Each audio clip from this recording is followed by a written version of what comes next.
আজকে বাংলাদেশে আবু জেহেলের মতন যারা ভুয়া নেতৃত্ব দিবার চায় তারাই কোরআনের হক কথা বললে চুলকানি শুরু হয়ে যায়। ধরে কোন কথা ঠিক কিনা?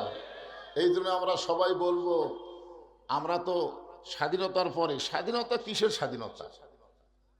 আমরা স্বাধীনতা বলি, আসলে স্বাধীন বাংলাদেশ হয়নি। স্বাধীনতার নামে এই বাংলাদেশ ভারতের অধীন হয়ে গেছে। ধরে কোন কথা ঠিক কিনা? ভারতের অধীন হয়ে গেছে। 15.5 বছর আপনি কি দেখলেন? কি দেখলেন? আমাদের হাসিনা ভারতে গেল, ভারত বাংলাদেশের উপরে এত খেপলো কেন? একটা মানুষের জন্য গোটা বাংলাদেশের উপরে ভারত খেপার অর্থই হলো হাসিনা যেই সুযোগ ভারতকে দিচ্ছে, বর্তমান সরকার সেই সুযোগ ভারতকে দিচ্ছে না বলেই তো ভারত খেপে গেছে। ধরে কোন কথা ঠিক কিনা? তো আমরা কি ভারতের অঙ্গরাজ্য হয়ে থাকবো? আমাদেরকে স্বাধীন হতে গেলে আর মানুষের কোনো সংবিধান চলবে না, আল্লাহর কোরআনের সংবিধান দিয়ে বাংলাদেশ আগামীতে চলবে। জোরে কোন কথা ঠিক কিনা? কারা কারা রাজি? 2 হাত তুলে আমার আল্লাহকে দেখা। লিল্লাহে তাকবীর। হাত নামান। এই জন্য খুব গুরুত্ব, এই কোরআন থেকে আলোচনা হবে, তাফসীর হবে। এই কোরআনের মধ্যে কোনো সন্দেহ, আল্লাহ বললেন জালিকাল কিতাবু লা রাইবা ফি হুদাল লিল মুত্তাকিন। এই 2-1 আল্লাহু আকবার কোন না? এই 2-1 দরকার নেই। আল্লাহু আকবার কোন দলের? এই আল্লাহু আকবার কোন দলের? তাহলে আপনার 2-1 কোন বাদ বাকি কোন না? হ্যাঁ, খালেদা জিয়া যখন লাশ সামনে নিল তখন ইমাম সাহেব জানাজার নিয়ত করছে কি বলে? কথা কয় না, আল্লাহু আকবার বলেই। কিন্তু তুমি যেই দলই করো, জন্মের সময় যদি মুসলমান হও, তোমার ডান কান্দে আল্লাহু আকবার, বাম কান্দে আল্লাহু আকবার। মরার পরেও তোমার লাশটা সামনে নিয়ে আল্লাহু আকবার। আর সে আল্লাহু আকবার বলতে অনেকের টুটির মধ্যে শয়তান ঢুকে। 11 সালে যখন প্রথম হজ করবার গেলাম আমি, তখন আমার এক সাথী ছিল, ওই জামরায় পাথর মারার সময় এক ঠ্যাঙের উপর ভর দেয় মারে পাথর, মানে এক ঠ্যাঙের উপর ভর দেয় এমন জোরে মারে। একটা কি আছে, একটা মানে পিলার আছে, পিলারে পাথর মারা লাগে। যারা হজ করছেন তারা জানেন। তা আমি বললাম, কে রে ভাই এইভাবে পাথর মারার কারণ? আমরা তো 2 পা মাটি দিয়েই মারতেছি, তুমি 1 পায়ের উপর ভর করে মারো কেন? হুজুর যত জোরে মারবো তত শয়তান কষ্ট হবে। আমি বললাম, পাগলা এখানে শয়তান আছে তোমাকে কে বললো? তাহলে সবাই মারতেছে কেন? বলে এটা একটা নিয়ম, এটা একটা হুকুম। আমি লোকটার হাত ধরে বললাম, মিথ্যা কথা বলবেন না, আপনি এখানে হজ করতে আসার আগে রেজিস্ট্রি অফিসে গেছিলেন। তখন আমাকে, হুজুর আপনি কেমনে জানলেন? আমি বললাম, আমি শুনলাম আপনি নাকি ছেলেকে 18 বিঘা দিচ্ছেন আর মেয়েকে 1 বিঘা জমি দিচ্ছেন। হুজুর এটা আপনি কিভাবে শুনলেন? আমি বললাম, পাগলা ওখানে পাথর না মারা তোমাকে পাথর মারো, কারণ ওই শয়তানের চাইতে তুমি হলো বড় শয়তান, যে কোরআনের ফারাজকে অস্বীকার করে নিজের ইচ্ছা মতো বন্টন করে, সে তো মানবরূপী শয়তান। তো এখানে যাদের ভিতরে শয়তান লুকে আছে তারা আল্লাহু আকবার বলতে পারবে না। আপনারা বলেন তো, বাংলাদেশে যতগুলো বড় বড় দলের দাবি করে, আসলে বড় দল কোনটা? সেটা আগামী 12ই ফেব্রুয়ারি নির্বাচন হবে। জোরে কোন কথা ঠিক কিনা? এখন যারা বড় বড় দলের দাবি করে, দেখবেন বড় কোনো দলের মধ্যে আল্লাহু আকবার নাই। এই কথা কন না কেন? কথা কন আছে? তা আপনারা কি সেই বড় বড় দলের লোক নাকি? ছোট দল হন, ছোট দল হন। যেই দলে আল্লাহু আকবার আছে আমরা সেই দলে। সুবহানাল্লাহ কন। লিল্লাহে তাকবীর। কোরআন তেলাওয়াত শুনে আল্লাহু আকবার সবাই বলবেন, না হয় কেউ বলবেন না। শয়তান খুশি হবে যে এরা বাদ দেয় সব আমার। তা আমরা শয়তানে খুশি করব? আল্লাহু আকবার বললে আল্লাহ খুশি হয়, শয়তান বেজার হয়। রাসূল বলেছেন, যত জোরে তাকবীর দিবা শয়তান তত জোরে পালায় যাবে। তাকবীর যদি পাওয়ারফুল হয়, শয়তানের পিছন দিকটা বাতাস বার হয়, বাতাস বাতাস। আল্লাহ কোরআনে নবীকে তাকবীর দিবার বলেছেন, অরব্বাকা ফাকাব্বির।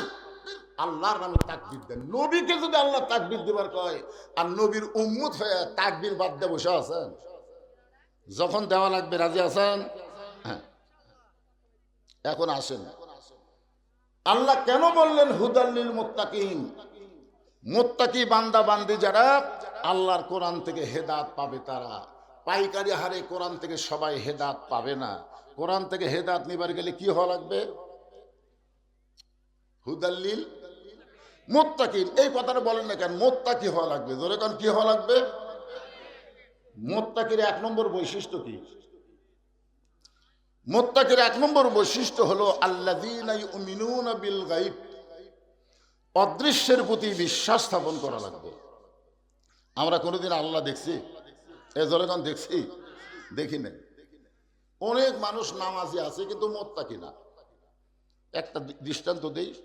আসরের নামাজ শেষ করে জমি ধান দেখবার গেছে, ধান দেখবার যায় দেখে উপর জমির পানি চলমল করতেছে, নিচে ওর জমির পানি নেই।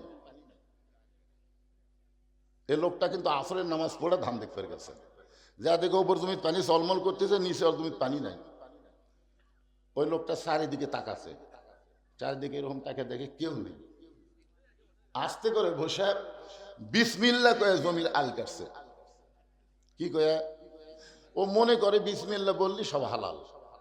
বাংলাদেশে দেখবেন অনেক নেতা এসে বিসমিল্লাহ কয়ে শুরু করে মানুষের সংবিধানের কথা কয়। ধরে কোন কথা ঠিক কিনা? তুমি বিসমিল্লাহ কয়ে মদ খালে মদ হালাল হবে না, বিসমিল্লাহ কয়ে শুরু করে মানুষের সংবিধানের কথা বলা যাবে না, বিসমিল্লাহ বললে আল্লাহর কোরআনের সংবিধান তুলে ধরা লাগবে। ধরে কোন কথা ঠিক কিনা? ওই বিসমিল্লাহ কয়ে জমির আল কাটছে। আল কাটা ওই পানিতে হাত ধোছে, ধুয়া কিছুক্ষণ পর দাঁড়ায় চারিদিকে তাকায় বলতেছে আলহামদুলিল্লাহ, কেউ দেখেনি। আপনার বলে লোকটা কি নামাজি, লোকটা কি, কিন্তু মুত্তাকি না। মুত্তাকি যদি হইতো তাহলে তার ঈমান বলতেছে কেউ না দেখলেও কে দেখতেছে? আল্লাহ দেখছেন কোনদিন? আল্লাযীনা ইউমিনুনা বিল গায়ব, অদৃশ্যের প্রতি বিশ্বাস স্থাপন করা লাগবে। কেউ না দেখলেও আল্লাহ দেখতেছে। তোমার দুই কান্দে দুই মুহুরি লিখিতেছেন ডায়েরি, দলিল দেখে রাই দিবে, টাকা পয়সার নাই কারবার। কিরামান কাতিবিনা ইয়ালামুনা মা তাফআলুন। আপনার বলেন তো, আমাদের দুই কান্দে দুটো ফেরেশতা আছে, বিশ্বাস করেন? দেখছেন কোনোদিন? তাহলে জমির আল কাটার সময় ওই ফেরেশতা দুটো কুটি গেছিল। তো মুত্তাকি যদি হওয়ার চাই, এই এক নম্বর অদৃশ্যের প্রতি ঈমান আমাদের রাখতেই হবে। এখন আসেন, আমি যে আয়াতে কারিমা তেলাওয়াত করছি কোরআন শরীফ 114টা সূরার মধ্যে একটা সূরার নামই হলো সূরায়ে মুলক। যারা বলেন নাম কি? মুলক। এক হাদিস সাহেব আমারে বলতেছে, হুজুর আপনার ওয়াজ করবার এসে খালি রাজনীতি করেন। আচ্ছা, রাজনীতি ছাড়া কি ওয়াজ নাই? আমি তখন বললাম, হাজি সাহেব আপনি হজ করবার যায় রাজনীতি করলেন কেন? তখন মাথা হাত দিয়ে বলে, হুজুর আমি হজ করবার যাই তো রাজনীতি করিনি। আমি বললাম করছেন। বলে কখন করলাম? আমি বললাম আল্লাহর কাবা ঘর সামনে নিয়ে আপনি যে বলেছেন লব্বাইক আল্লাহুম্মা লব্বাইক, লব্বাইক লা শারীকা লাকা লব্বাইক, ইন্নাল হামদা ওয়ান নি'মাতা লাকা ওয়াল মুলক লা শারীকা লাক। আপনি বলেন তো হাজী সাহেব, লাকা ওয়াল মুলক লা শারীকা লাকের বাংলা অর্থ কি? তবে হুজুর এটা তো সবার তালে পড়েছি, এত বাংলা অর্থ জানি না। আমি বললাম এই শব্দের বাংলা অর্থ হলো রাজত্বের ভিতরে, রাজনীতির ভিতরে একমাত্র আল্লাহ ছাড়া আমি অন্য কাউকে স্বীকার করি না। হজ করার আগে আপনি যে দল করছেন করছেন, অসুবিধা নাই, কিন্তু হজ করার পরে যদি কোনো মানুষের দল করেন তাহলে আল্লাহ আপনার হজ কবুল করবে না। কারণ আল্লাহর কাবা ঘর সামনে নিয়ে আপনি স্বীকারোক্তি দিচ্ছেন লাকাওয়াল মুলক লা শারীকা লাক। কোরআন শরীফের 114টা সূরার একটা সূরার নামই হলো মুলক। চাষ টলে বসে গল্প করতেছে আমাকে 5 ফিরে। এতদিন আওয়ামী লীগ ক্ষমতায় ছিল, আগামীতে বিএনপি ক্ষমতাতে আসতেছে। এই কথা শুনে আমি বললাম নাউজুবিল্লাহ নাউজুবিল্লাহ নাউজুবিল্লাহ। সাইড থেকে একজন এসে কয়, হুজুর নাউজুবিল্লাহ কেন? আমি বললাম পাগলা, এই কথাটা হলো শিরক কথা। এই কথা হলো সম্পূর্ণ শিরক। কারণ আওয়ামী লীগ ক্ষমতায় ছিল না, বিএনপিও ক্ষমতায় আসবে না। সবসময় যিনি ক্ষমতায় তিনি হলেন আমার আল্লাহ। আওয়ামী লীগ যদি ক্ষমতা থাকে তাহলে 24 সালের 5ই আগস্ট পলালো কেন? পালালো কেন? তার মানে বোঝা গেল ক্ষমতার মালিক মানুষ না, ক্ষমতার মালিক কে?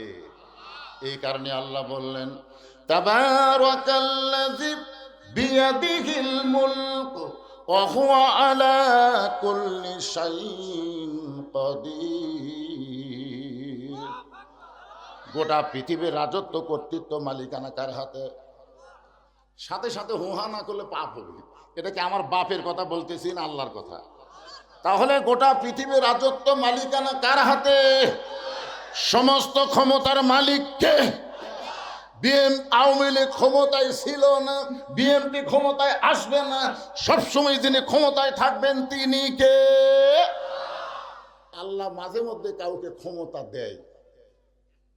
আল্লাহ ক্ষমতা দেয়, দিয়ে দেখে কি করে।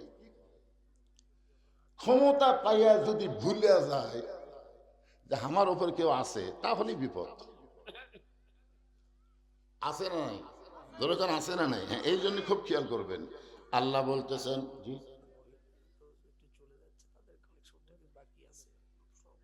ওয়াজ দুটো আমি কালেকশন করি না, তার তোমার দাওয়াত না দিলেও ক্ষতি নেই। তো মহিলার টাকা না হলে কি হবে? মরদ মানুষ টাকা দিলেই হবে। মহিলার উপর আপনার মসজিদে নামাজ পড়াও দেন। আহলে হাদিসের মধ্যে মহিলারাও মসজিদে নামাজ পড়ে, কিন্তু হানাফির মধ্যে মহিলা মসজিদ ধার দিয়ে আসবে, তাহলে ওরা টাকা কি তুলে দিবি? এই মায়ের, এই আপনাকে ওয়াজ করবো তো আমি, এমন ফাতেমার কান্দার ওয়াজ করবো, মা যাই না মা। হায় হায় রে, আসলে মেয়েদের সমস্যা বুঝলেন। সকালবেলা উঠে স্বামী ভাত চাবি ঘুমোতে করে দে ভাত দে, এখন ভাত দেবার না পারলে যদি কেউ আসুকবার গেছ চাপাত বাড়ি খাবি, এই জন্য বিপদ তো।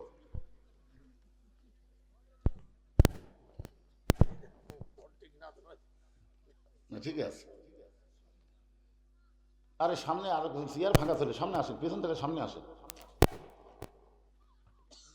মহিলাদের মধ্যে আদায় হবে, আমার মায়েদের মধ্যে মাহফিল কমিটির লোকজন যাবেন, মেয়েরা দান করবেন, আমি দোয়া করে দিব। যে সমস্ত মেয়েরা আজকে আল্লাহর ঘর মসজিদকে মহব্বত করে দান করবে, আল্লাহ যেন তাকে নবীর দরদের বিবি আমাদের মা উম্মাহাতুল মুমিনিন খাদিজার সঙ্গে আল্লাহ যেন জান্নাত দিয়ে দেয়। জোরে কোন সুবহানাল্লাহ না, এটা আল্লাহুম্মা আমিন কোয়া লাগে। হ্যাঁ, আমার মায়েরা যাবেন কেন? যদি যান তো দান করেই যান। যদি যান, হতে পারে আজকে আপনার জীবনের শেষ দান, হতে পারে না? এখানে এমন কোন আল্লাহর বান্দা আছে যে দাঁড়ায় বলতে পারে, হুজুর আমার বাড়ির সবচাইতে নিকটে, আমি আজকে বাড়িতে যাবার পার বই? একজন লোক দাঁড়িয়ে বলেন, হুজুর এই যে আমার বাড়ি দেখা যাচ্ছে হুজুর, আমি বাড়িতে যাওয়ার পার বই, এরকম বলার হিম্মত আছে? তাহলে এত কাছে বাড়িতে যাওয়ার হিম্মত যদি আপনার না থাকে, এত মশান মারেন কেন? হ্যাঁ, মশান মারা বোঝেন না? খালি বারবার এইরকম দেখে কি দেখেন? 4 তলার ভিত দিছি হুজুর, 3 তলা হসে রড বার করে থুছি। 2 কান্দে 2 ফেরেশতা কয়, পাগলা উপর দিকে তাকাস না, নিচের দিকে তাকা। তোর 4 তলা না, তোর হলো নিচ তলা। তোর এখন কোন তলা? 1 তলাও না, 1 তলার নিচে। এ পিছনে যারা আছেন মশান মারতেছেন, বসেন বসেন বসেন। তোমার এদের মধ্যে আদায় করা লাগবে তো। যাচ্ছে, হ্যাঁ মায়েরা দিয়ে দেন, দেওয়ার পরে চলে যান, অসুবিধা নেই। আর যারা থাকবে তারা জিতবে ইনশাল্লাহ। যে সমস্ত মায়ের আজকে থাকবে, প্রাণ ভরে কলিজা ভরে তারা ওয়াজ শুনবে, কারণ মাগরিবের পর থেকে আমার জামাই পর্যন্ত একটা ওয়াজও মেয়েদের হয়নি। জোরে করার কথা ঠিক, একটা হয়নি। তোরা কি জন্য থাকবে? কিন্তু এই মালটা যখন কেবল টেজো তাইছে, ওয়াজ হবে। আমার যত ক্যাসেট আছে আপনারা শুনে দেখবেন, নারী পুরুষ সমন্বয় করে আমি ওয়াজ করি, কাউকে ঠকাই না। এত কষ্ট করে যারা আছে তারা ঠকে দেবে কেন? হ্যাঁ, সমান দাওয়াত না, আমাকে এক ওয়াজ ওর আর এক ওয়াজ। এবার আসেন যে কথাটা বলতেছিলাম, আল্লাযী খালাকাল মাউতা ওয়াল হায়াতা লিয়াবলুয়াকুম আইয়ুকুম আহসানু আমালান ওয়া হুয়াল আজিজুল গফুর।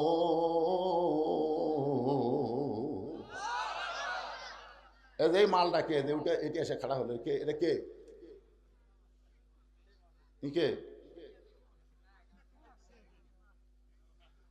এরকম এখন থেকে যদি সাইজ করে না পারেন সামনে বিপদ আছে। এখন থেকে এদের সাইজ করা লাগবে। রাসূল বলেছেন 7 বছর থেকে, কয় বছর? 7 বছর থেকে তালিম দাও, 10 বছর থেকে মারিয়া পিটা শিখাও। কি শিখাবেন? মারিয়া পিটা কি শিখাবেন? লেখাপড়া একদম বাগডম ঘটনার সাথে এটা শিখাবেন? মারিয়া পিটা নামাজ শেখাও। কারণ বাচ্চারা যদি নামাজ শিখে সে কি হয়ে যাবে? ইন্না সালাতা তানহা আনিল ফাহশাই ওয়াল মুনকার। একমাত্র নামাজই পারে মানুষকে যাবতীয় বেহুদা এবং খারাপি কাজ থেকে বাঁচাই দিতে। আজকের মাহফিল হচ্ছে নামাজের ঘর, মসজিদকে লক্ষ্য করে। জোরে করার কথা ঠিক কিনা? এই জন্য এই বাচ্চাদেরকে যে বসে আছে কয়টা এই সাইজ করে রাখবেন ইনশাল্লাহ। এখানে আল্লাহ বলতেছেন মৃত্যু এবং হায়াতকে আমি আল্লাহ সৃষ্টি করেছি। মৃত্যু এবং হায়াতকে আল্লাহ সৃষ্টি করেছে এই কারণে লিয়াবলুয়াকুম, তোমাদেরকে পরীক্ষা করা হবে। আইয়ুকুম আহসানু আমালা, এই পরীক্ষার সাবজেক্টটা হলো সুন্দর আমল। পরীক্ষার বিষয়টার নাম কি? সুন্দর আমল। এখন আপনারা খেয়াল করে শোনেন তো, সুন্দর আমল করতে গেলে সুন্দর একটা পরিবেশের দরকার আছে না নাই? সুন্দর একটা পরিবেশ যদি তৈরি করতে চাই, সুন্দর একটা সমাজের দরকার আছে। সুন্দর একটা সমাজ যদি তৈরি করতে চাই, সুন্দর একটা রাষ্ট্রের দরকার আছে। সুন্দর একটা রাষ্ট্র গঠন করতে চাইলে সুন্দর একটা সংবিধানের দরকার আছে না নাই? আপনারা বলেন তো সবচাইতে সুন্দর সংবিধানের নাম কি? আরো জোরে। 90% 95% মুসলমানের দেশে মানুষের তৈরি কোনো সংবিধান চলবে না, আল্লাহর কোরআন সংবিধান চালাতে হবে। ধরে কোন কথা ঠিক না? আল্লাহর কোরআন যখন সংবিধান হয়ে আমাদের বাংলাদেশে চলবে, তখন আমাদের চরিত্রটা কেমন হবে, কি রকম ভালো, এটা বোঝানোর জন্য বলতেছি। ভাইজান একটু মনোযোগ দিয়ে শুনবেন। বাংলাদেশের মতন 96টা রাষ্ট্র একত্র করলে যত বড় হয়, তত বড় একটা রাষ্ট্রের খলিফা হচ্ছেন হযরত উমর। বাংলাদেশের মতন কত? 96টা বাংলাদেশ একত্র করলে যত বড় এরিয়া হবে, তত বড় এরিয়ার একটা খলিফা হচ্ছেন হযরত উমর। চিন্তা করে দেখেন, সেই মানুষটা মসজিদের মেম্বরে বসে ডান হাতে ডান গালে চড় মারে, বাম হাতে বাম গালে চড় মারে, নিজের গালে নিজেই থাপড়ায়। এমন সময় ওসমান গনি মসজিদের মধ্যে ঢুকে বলে, আমির আল মুমিনিন, আপনি কি পাগল হয়ে গেছেন? নিজের গালে নিজে চড় মারতেছেন। ওমর ফারুক বলে, ওসমান, আমার অতীতের কথা বারবার মনে হচ্ছে। বলে, আপনার অতীতে কি ছিলেন? ওমর ফারুক বলে, অতীতে আমি খালার বাড়িতে রাখালি করতাম, ছাগল চড়াতাম। সন্ধ্যার বেলায় ছাগলগুলো যখন ফেরত আনতাম, আমার খালা আমাকে বলতো, ওমর, কয়টা ছাগল নিয়ে গেলে, কয়টা ফেরত আনলে? আমি ছাগলগুলো গুনে দেখি 2-4টা কম, আমি আবার দৌড় দিতাম। ওই ছাগলগুলো খুঁজে খুঁজে কুড়ে এনে যখন খালারে জমা দিতাম, খালা আমার মাথার চুল ধরে বলতো, ওমর, যেই ভুল আজকে করেছো, এই ভুল যদি আগামীকাল করো, তোমার রাখালির চাকরি কিন্তু ক্যান্সেল হয়ে যাবে। আমি খালার পা ধরে বলতাম, খালা, আমার রাখালির চাকরি যদি ক্যান্সেল করে দেন, তাহলে আমি থাকবো কোথায়, খাবো কি? একদিন সেই ওমর রাখালির চাকরি রক্ষা করার জন্য খালার পা ধরে কেঁদেছে। আজকে সেই উমরকে আল্লাহ অর্ধ পৃথিবীর খলিফা বানাইছে। এটা উমরের যোগ্যতাই নয়, এটা কেবলমাত্র আল্লাহর কোরআনের ওসিলা। এখন বলেন, এই কোরআনের পাওয়ার আছে না নাই? কিন্তু আমাদের বাংলাদেশে কোরআনের পাওয়ার শুরু হয় মরার পরে। মরার পরে পাওয়ার শুরু হয়। বেগম খালেদা জিয়া দুনিয়া থেকে বিদায় নিছে, বহু মাদ্রাসায় কোরআন খতম চলতেছে। ধরে কথা কর না, কোরআন খতম চলতেছে, কোরআন পড়ে পড়ে দোয়া করা হবে। যেই লোকটা জীবিত অবস্থায় কোরআনের পক্ষে কোনো কাজ করেনি, সেটা আমি হোক আর আপনি হোক, যাই করেন, জীবিত অবস্থায় কোরআনের বিরুদ্ধে চারণ করছে, মরার পরে তার জান্নাতের জন্য কোরআন খতম দেওয়া, আল্লাহর সাথে ঠাট্টা করা, আল্লাহর সঙ্গে মশকরা করা। আল্লাহ বলতেছেন, কোরআন কোনো মরা মানুষের কিতাব না, কোরআন হলো জীবিত মানুষের হেদায়েত। এই কারণে আল্লাহ বললেন, অনুনাজ্জিলু মিনাল কুরআনি মা হুয়া শিফাউ ওয়া রাহমাতুল লিল মুমিনিন।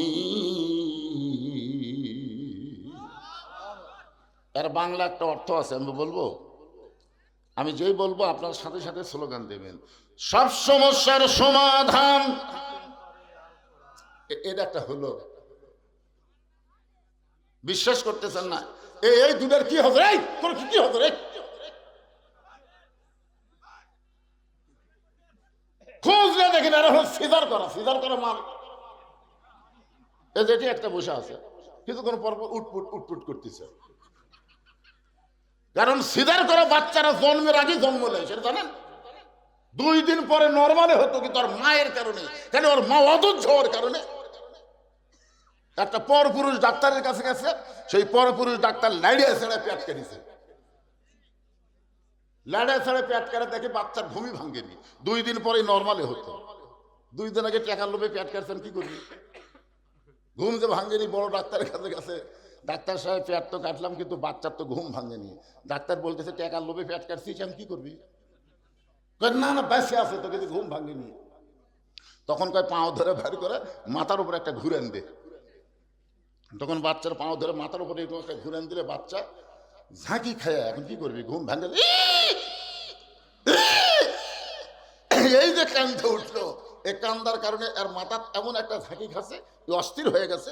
এই মোবাইল ছাড়া ভাত খায় না, মোবাইল ছাড়া আর কান্না থামে না। ধরে কোন কথা ঠিক? এই সিজার করা বাচ্চারা এক জায়গায় বেশিক্ষণ থাকতে পারবে না। এখন খোঁজলে দেখেন ওর কি খবর কি।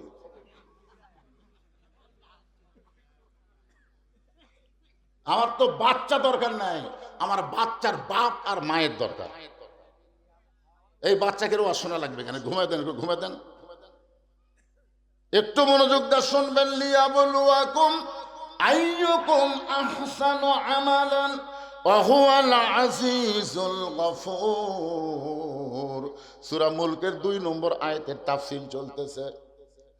ওমর ফারুক বললেন, ওসমান, একদিন খালার বাড়িতে রাখালি করতাম, আজকে আল্লাহ আমাকে অর্ধ পৃথিবীর খলিফা বানাইছে।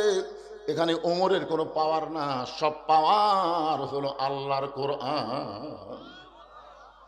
চিন্তা করে দেখেন, সেই কোরআন তো আমাদের দেশেও আছে। হযরত ওমর ছদ্মবেশে। আমরা কেন বলতেছি সব দেখা হলো শেষ, আগামীতে দেখব কোরআনের বাংলাদেশ। আজকে আমি আপনাদেরকে এই কষ্ট করে যারা বসে আছেন তাদেরকে এই কোরআন শরীফ একটু দেখাবার চাই। এতদিন তো খালি ওয়াজ শুনলেন, আজ একটু নিজের চোখে দেখা লাগবে। রাজি আছেন? কি দেখবেন? এতদিন কি করছেন? কোরআন শুনছেন, আজকে একটু দেখেন এটা জিনিসটা আসলে কি, দেখা লাগবে না?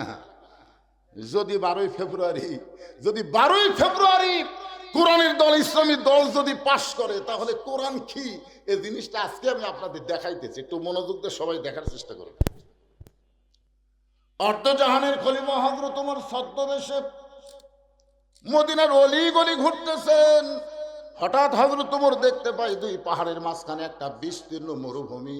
ওই মরুভূমির মধ্যে একজন রাখাল উট আর দুম্বা চড়ায়। হযরত ওমর আল্লাহর কোরআনকে দেখার জন্য রাখালকে সালাম দিলেন, আসসালামু আলাইকুম রাখাল ভাই, আমার পেটে ক্ষুধা লাগছে, আমি উটের 1 পেয়ালা দুধ চাই। রাখাল মুচকি মুচকি হাসে। ওমর ফারুক বলে, রাখাল, আমি তোমাকে সালাম দিলাম, উটের 1 পেয়ালা দুধ চাইলাম, তুমি মুচকি মুচকি হাসো কেন? রাখাল বলতেছে, তোমার সালামের উত্তর দিব না, তোমাকে উটের দুধও দিব না। ওমর ফারুক বললেন, আমার দোষ। রাখাল বলতেছে, তোমার 1 নম্বর অপরাধ হলো আগে তোমার পরিচয় দাও, আগে তোমার পরিচয় দাও, তুমি কে? ওমর ফারুক চিন্তায় পড়ে গেলেন, আমার কি পরিচয় দিব? আমি আল্লাহর কোরআন দেখার জন্য ছদ্মবেশ ধারণ করেছি, এখন যদি আমার পরিচয় দেই তাহলে গুমর তো ফাঁস হয়ে যাবে। ওমর ফারুক চিন্তা করতেছেন, আমি কি পরিচয় দিব? আমার নাম ওমর, আমি অর্ধজাহানের খলিফা, এই পরিচয় দিব নাকি? এমন সময় আল্লাহর কোরআন বলে, ওমর, রাখাল যখন তোমার পরিচয় চাইছে, তুমি আসল পরিচয় দাও। তোমার আসল পরিচয় হলো মিল্লাত আবিকুম ইব্রাহিম ওয়া সাম্মাকুমুল মুসলিমিন। আপনারা বলেন তো, কে মারা গেছে? 3 বারের প্রধানমন্ত্রী, দেশ নেত্রী খালেদা জিয়া না, আল্লাহ বলেছেন লা তামুতুন্না ইল্লা ওয়া আনতুম মুসলিমুন। তুমি মন্ত্রী হয়ে মরো, তুমি প্রেসিডেন্ট হয়ে মরো, তুমি ডিসি হয়ে মরো, এই কথা আল্লাহ বলে নাই। আল্লাহ বলেছেন মুসলমান না হয়ে মরো না। ধরে কোন কথা ঠিক কিনা? তাহলে এখানে যারা আমরা বসে আছি, আমাদের সকলের পরিচয় কি? বুঝতে পারেন না কেন? সকলের পরিচয় কি?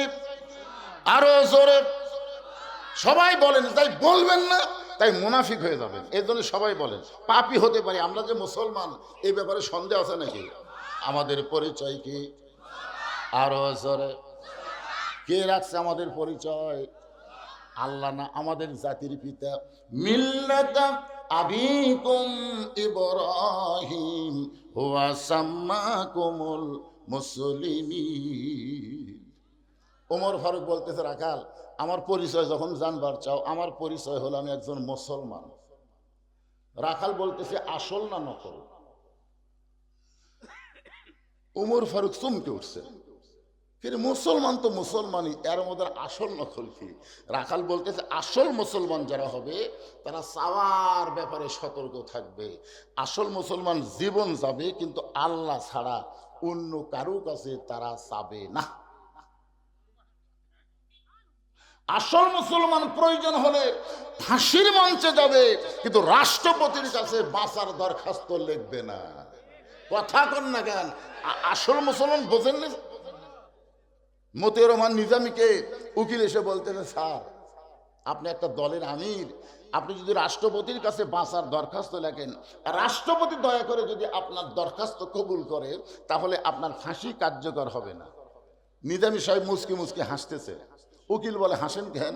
বলে হাসার কারণ হলো তুমি যার কাছে আমাকে দরখাস্ত লিখতে বলতেছো, এরকম 3 জন রাষ্ট্রপতিকে আমি ক্ষমতার থাকা অবস্থায় মরা দেখছি। একটা হলো শেখ মুজিবুর রহমান, একটা শহীদ প্রেসিডেন্ট জিয়াউর রহমান, একটা হলো জিল্লুর রহমান, যারা ক্ষমতার থাকতে নিজেরাই মারা যায়। তাদের কাছে কোনো ইমানদার জীবন ভিক্ষা চাবে না। উকিল বলতেছে তাহলে আপনার ফাঁসি হবে। মুচকি হাসিতে বলে আমার ফাঁসি হবে, কিন্তু আমার মৃত্যু হবে না। উকিল কয় কি কন? ফাঁসি হবে তো মৃত্যু হবে না কেন?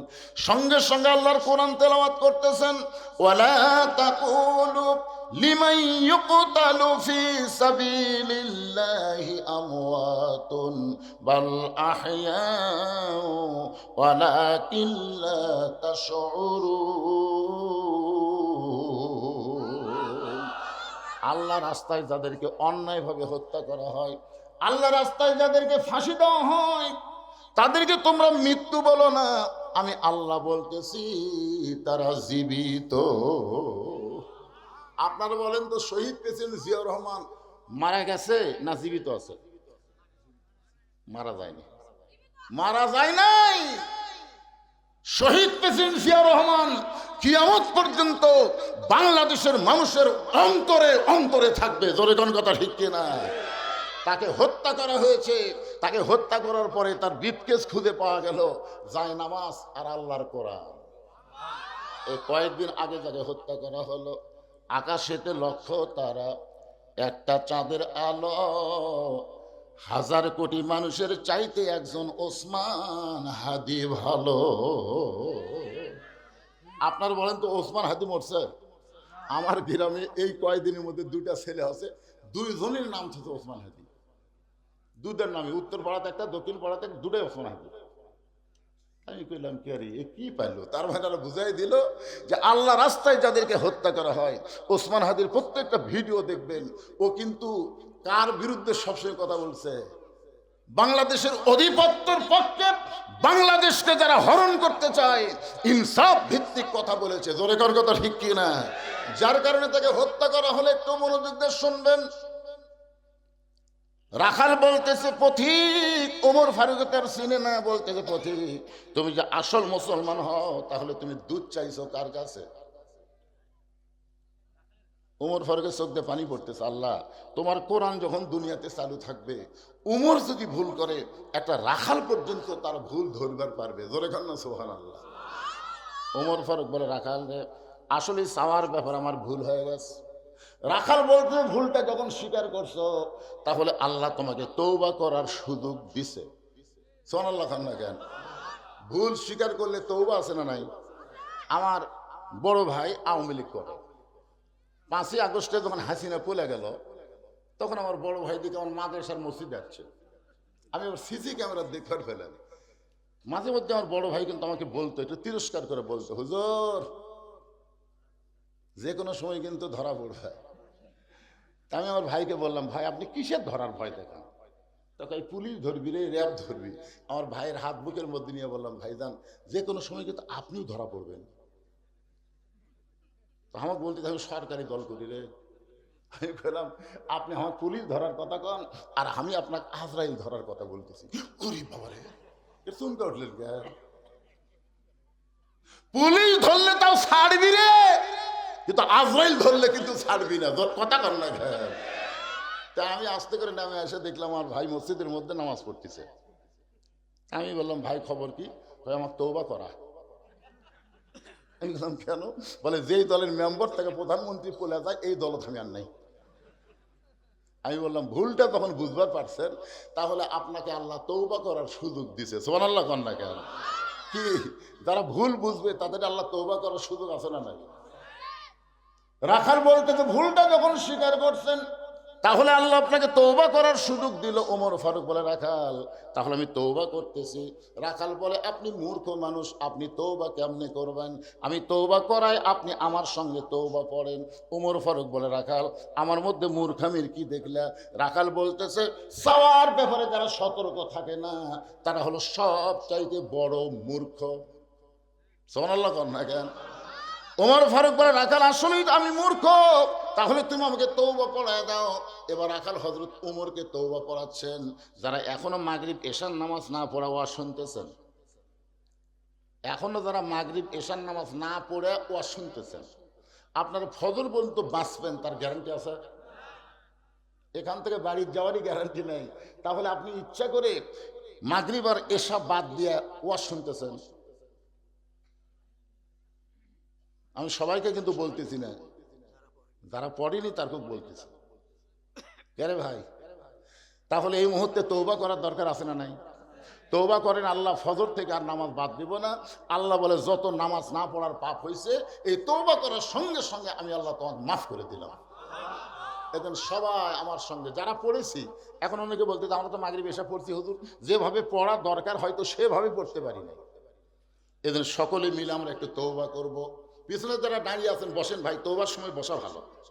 বসেন না কেন? আরে হতে পারে আজকের মাহফিল আমাদের জীবনের হেদায়েত জান্নাত পাওয়ার ওসিলা। ধরে কোন কথা ঠিক কিনা? হতে পারে কি পারে? এজন্য সবাই একটু আমার সঙ্গে পড়েন, আস্তাগফিরুল্লাহ। পড়েন সবাই, পড়েন সবাই, আস্তাগফিরুল্লাহ রব্বি মিন কুল্লি জামবি ওয়া তুবু ইলাইহি লা হাওলা ওয়ালা কুওয়াতা ইল্লা বিল্লাহিল আলিয়্যিল আযীম। ওমর ফারুক তওবা করার পরে বলতেছে, ও রাখাল ভাই, আল্লাহর হস্তে উটের এক পেয়ালা দুধ দাও। রাখাল মুসকি মুসকি হাসে। ওমর ফারুক বলে, রাখাল আবার হাসতেছে কেন? রাখাল বলতেছে, তওবা করার পরে তুমি আবার মুনাফিকি করলে। ওমর ফারুক বলতেছে, কি বললা? রাখাল বলতেছে, তওবা করার পরে আবার মুনাফিকি করলে। ওমর, এই রাখাল, এই মুখে যা আসে তাই বলিস মিয়া, আমার মধ্যে মুনাফিকের কি দেখলা? রাখাল বলতেছে, লিমা তাকুলু মা লা তাফালুন, তোমার মুখের সাথে মনের মিল নেই। তুমি চিন্তা করে বলো তো, আমি কি উটের মালিক? আমি যদি উটের মালিক হইতাম, তুমি আমাকে রাখাল বললা কেন? আর যখনই তুমি আমাকে রাখাল বলেছো, তখন তোমার মন বলতেছে আমি উটের মালিক না। আর মালিক বাদ দিয়ে কেউ যদি রাখালের কাছে আল্লাহর হস্তেও চায়, রাখাল দিবার পারবে না। যার প্রমাণ আমি নিজে। আপনার বাইকুল্লা টেস্ট থেকে কেবল নামছি, ইতিমধ্যে এক লোক 100 টাকার কর করা নোট আমার হাতত দিয়ে, হুজুর দোয়া করেন, হুজুর আল্লাহর হস্তে একটু দোয়া করেন। কি দোয়া বাবা? টেকা দেখে তো খুব ভালো লাগে, চকচকা টেকা তো পকেটের থেকে বলছে, কি দোয়া? হুজুর আমার বইয়ের পেটে একটা বাচ্চা আছে, আপনি দোয়া করেন আল্লাহ যেন পুত্র দেয়। এমন দোয়া আমার কাছে আছে। আমাকে আল্লাহ 3টা মেয়ে দিছে, এখন পর্যন্ত আমার ছেলেই নেই। আমি চিন্তা করে দেখলাম, আমার দোয়া যদি পুত্র হতো তাহলে আল্লাহ আমাকে একটা দিত। উনি তো আর আমার খবর জানে না। আমি পকেটটা 200 টাকা বের করে দিয়ে দিলাম। বললো, হুজুর আমি তো টেকা চাইনি, দোয়া চাইছি। আমি বললাম, পাগলা তুইও যা, আমিও তাই। বলে আপনি হলেন বক্তা, আমি হলাম শ্রোতা, কেমনি এক হলাম? আরে পাগলা, আমি পরপর 3টা মেয়ের বাপরে। প্রথম মেয়ে হওয়ার পরে ববে যখন বইয়ের পেটে বাচ্চা এসে আমি আল্লাহর কাছে দোয়া করলাম, আল্লাহ একটা পুত্র দাও, আবার আল্লাহ কন্যা দিচ্ছে। পরে আবার যখন পেটে বাচ্চা আসলো তখন একই দোয়া করলাম, কিন্তু কাম হয়নি। তখন কয় হুজুর তাহলে আপনি টাকা আপনি না, আমারটা আমাকে দেন। ওরে যখন 100 টাকা দিছি, মারতেছে দৌড়। আমি হাত ধরে বললাম কোথায় যাবি? বলে ওই হুজুরের কাছে যাবো যার বেটা ছাওয়াল আছে। আমি বললাম কোনো হুজুরের কাছে না, কোনো পীরের কাছে না, কোনো মাদারে না, পাবার যদি চাও তাহলে মালিকের কাছে চাও। রাখাল হযরত উমরকে বলে পথিক, সত্যি যদি উটের 1 পেয়ালা দুধ আল্লাহর রাস্তায় পাবার চাও, তাহলে এখান থেকে মালিকের বাড়ি হলো 10 মাইল দূরে। ওই মালিকের বাড়ির দরজা দিয়ে বলো, মালিক তোমার রাখাল উট আর দুম্বা চড়াই, তুমি মালিক যদি হুকুম দাও তাহলে রাখাল আল্লাহর হস্তে উটের 1 পেয়ালা দুধ দিবে। ওমর ফারুক বলে, রাখাল ভাই অত দূর কষ্ট করে মালিকের বাড়ি যাওয়ার দরকার নাই, বরং তোমাকে 2টা টাকা দিলাম, এই 2টা টাকার বিনিময়ে তুমি উটের 1 পেয়ালা দুধ দাও। রাখাল মুসকি মুসকি হেসে বলে, পথিক তুমি কি হযরত উমরকে চেনো? রাখাল হযরত উমরকে বলতে, পথিক তুমি কি হযরত উমরকে চেনো? যে উমর আল্লাহর কোরআন দিয়ে রাষ্ট্র চালায়, সে উমরের গুপ্ত বাহিনী যদি দূর থেকে দেখবার পাই, তুমি আমাকে 2 টাকা ঘুষ দিছ, আর মালিক বাদ দিয়ে তোমাকে উটের 1 পেয়ালা দুধ দিলাম, তাহলে তোমাকেও ধরবে আমাকেও ধরবে। এই বুড়া বয়সে কি তুমি ধরা পড়বার চাও? ওমর ফারুক বলে, রাখাল ভাই তাহলে চলো পাহাড়ের গুহার মধ্যে যাই, এই গুহার মধ্যে গিয়ে গোপনে তোমাকে 2 টাকা দেব, আর তুমি গোপনে উটের 1 পেয়ালা দুধ দিবে, তোমার মালিকও জানতে পারবে না, ওমরের গুপ্ত বাহিনী ধরতে পারবে না। রাখাল চিল্লে বলে, তুমি ভণ্ড, তুমি ভণ্ড, তুমি ভণ্ড। ওমর ফারুক বলে, রাখাল আমার মধ্যে ভণ্ডামির কি দেখলা?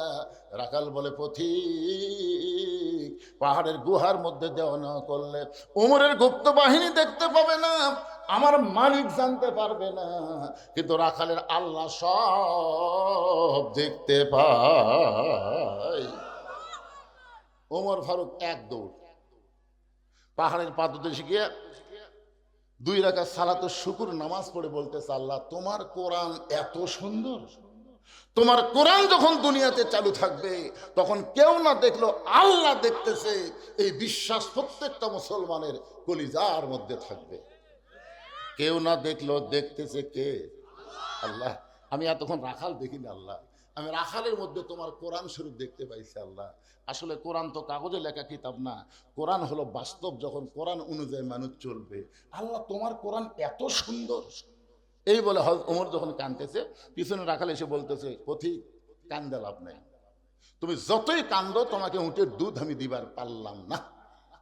ওমর ফারুক বলে, রাখাল ভাই উটের দুধের কোনো দরকার নাই, বরং তোমার কাছে আমি জানতে চাচ্ছি, তুমি না দেখা আল্লাহকে কলিজার মধ্যে জায়গা দিয়ে তুমি যে আল্লাহর কোরআন অনুযায়ী চলতেছ, এর বিনিময়ে তোমার চাহিদা কি? রাখাল বলতেছে, আমার চাহিদার কথা শুনে তোমার লাভ কি? ওমর ফারুক বলতেছে, ভাইজান তোমার ভালো কোনো বাড়ি নেই, ভালো কোনো চাকরি নেই, ভালো কোনো খাওয়া নেই, তুমি উর্দুম্বা সরাও রোদে পুড়ে পড়ে, এরপরেও তুমি আল্লাহর কোরআন অনুযায়ী চলতেছো, এর বিনিময়ে তোমার চাহিদা কি? সঙ্গে সঙ্গে রাখাল চোখের পানি বের করে বলে, পথিক আমার চাহিদার কথা যখন শুনতে চাও, আমার চাহিদা হলো রব্বানা আতিনা ফিদ দুনিয়া হাসানাতাও ওয়া ফিল আখিরাতি হাসানা ওয়া কিনা আযাবান্নার। ওমর ফারুক বলে, পাগল আমি হলাম মূর্খ, আমি মূর্খ, তুমি যে চাহিদার কথা কোরআনের আয়াত দিয়ে বললে আমি তো বুঝবার পারলাম না। রাখাল বলতেছে, তুমি আসলেই মূর্খ। আরে পাগলা, এই আয়াতের মধ্যে আমি 2টা চাহিদার কথা বলছি। 1 নম্বর চাহিদা হলো আতিনা ফিদ দুনিয়া হাসানা, 2 নম্বর চাহিদা হলো অফিল আখিরাতি হাসানা। আমার দুনিয়ার চাহিদা হলো মহামানব হযরত উমরকে আমি 1 নজর দেখতে চাই, যে উমর আল্লাহর কোরআন দিয়ে রাষ্ট্র চালানোর কারণে আমার মতন রাখাল না দেখে আল্লাহকে কলিজার মধ্যে জায়গা দিবার পারছি, সেই হযরত উমরকে যদি একটা বার দেখতে পাইতাম তাহলে আমার দুনিয়ার জীবন আল্লাহ শান্তিময় করে দিত। রাখালের 1 নম্বর চাহিদা কি দেখবে? হযরত উমর মানে একজন ভালো নেতা দেখা। কি দেখা? আপনারা কি দেখবার চান? ভালো নেতা বাংলাদেশে দেখবার চান? কথা কর না কেন চান? ভালো নেতা দেখবার গেলে একটু মনোযোগ দেন। রাখাল বলতেছে, আমার 2 নম্বর চাহিদা হলো আমি রাখাল যখন মরে যাব, অধম রাখালকে আল্লাহ যেন জান্নাত দেয়। ওমর ফারুক এক দৌড়ে গিয়ে রাখালের হাতটা আমার দিকে তাকান, এভাবে খস করে ধরছে, ধরেই 3 বার চুমা খাচ্ছে। রাখাল বলতেছে পাগল নাকি, আমার ঘামা হাতে তুমি 3 বার চুমা দিলে। ওমর ফারুক বলে, রাখাল ভাই 2 নম্বর চাহিদা আল্লাহ তোমার পুরা করছে, মরার সঙ্গে সঙ্গেই আল্লাহ তোমার জন্য 8টা জান্নাতের দরজা খুলে দিবে। আপনারা তো সুবহানাল্লাহ বলেন, কিন্তু রাখাল সুবহানাল্লাহ কয় না। ওমর ফারুক বলে, রাখাল তোমার 2 নম্বর চাহিদা আল্লাহ পুরা করছে, মরার সঙ্গে সঙ্গে আল্লাহ তোমাকে জান্নাত দিবে। রাখাল সুবহানাল্লাহ কয় না। ওমর ফারুক বলে, রাখাল মরার সঙ্গে সঙ্গে আল্লাহ তোমার জান্নাত দিবে, তুমি সুবহানাল্লাহ কও না কেন? রাখাল বলতেছে, মরার পরে আল্লাহ আমাকে জান্নাত দিবে, এই বাকি কথা শুনে আমি সুবহানাল্লাহ কই না। ওমর ফারুক বলে, তুমি তাহলে কি শুনবার চাও? রাখাল বলতেছে, আমি হযরত ওমরকে একবার দেখবার চাই, সে নগদ কথা বলতে তোমার কোন জাকাত বাঁচায়।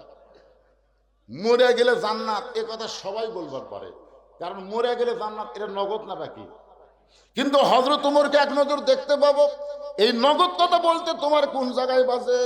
ওমর ফারুক চিন্তায় পড়ে গেলেন, আমি যে ওমর, এটা রাখালকে কেমনে বলবো?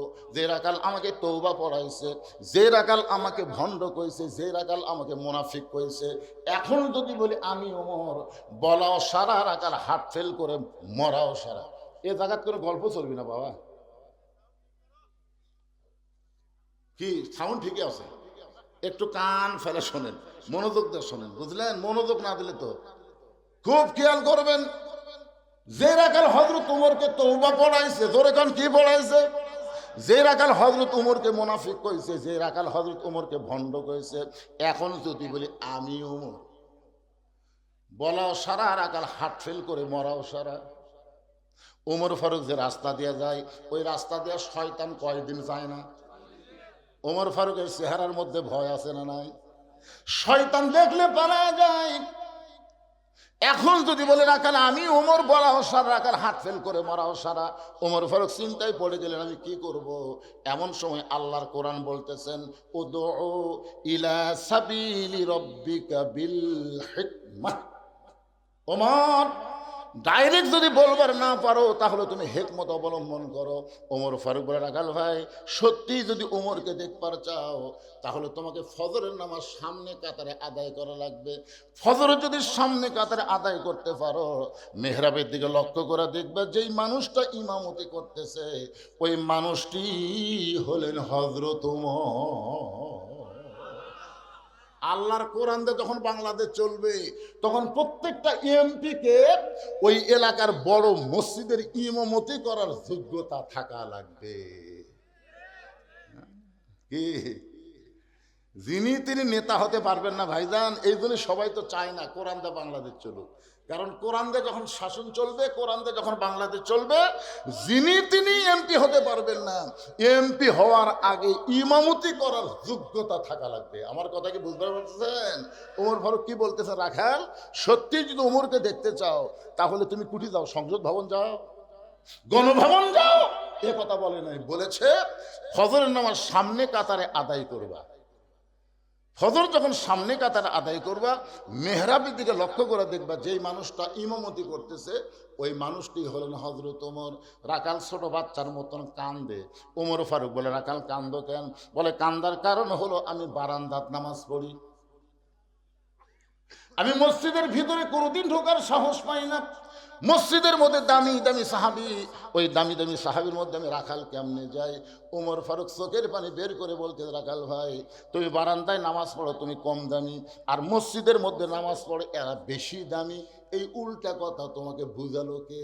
আপনারা খেরের উপর বসে ওয়াজ শুনতেছেন, আর আমি চেয়ারে বসে ওয়াজ করতেছি। আমি দামি, আপনারা কম দামি, এই কথা আপনাদের কে বুঝাইলো?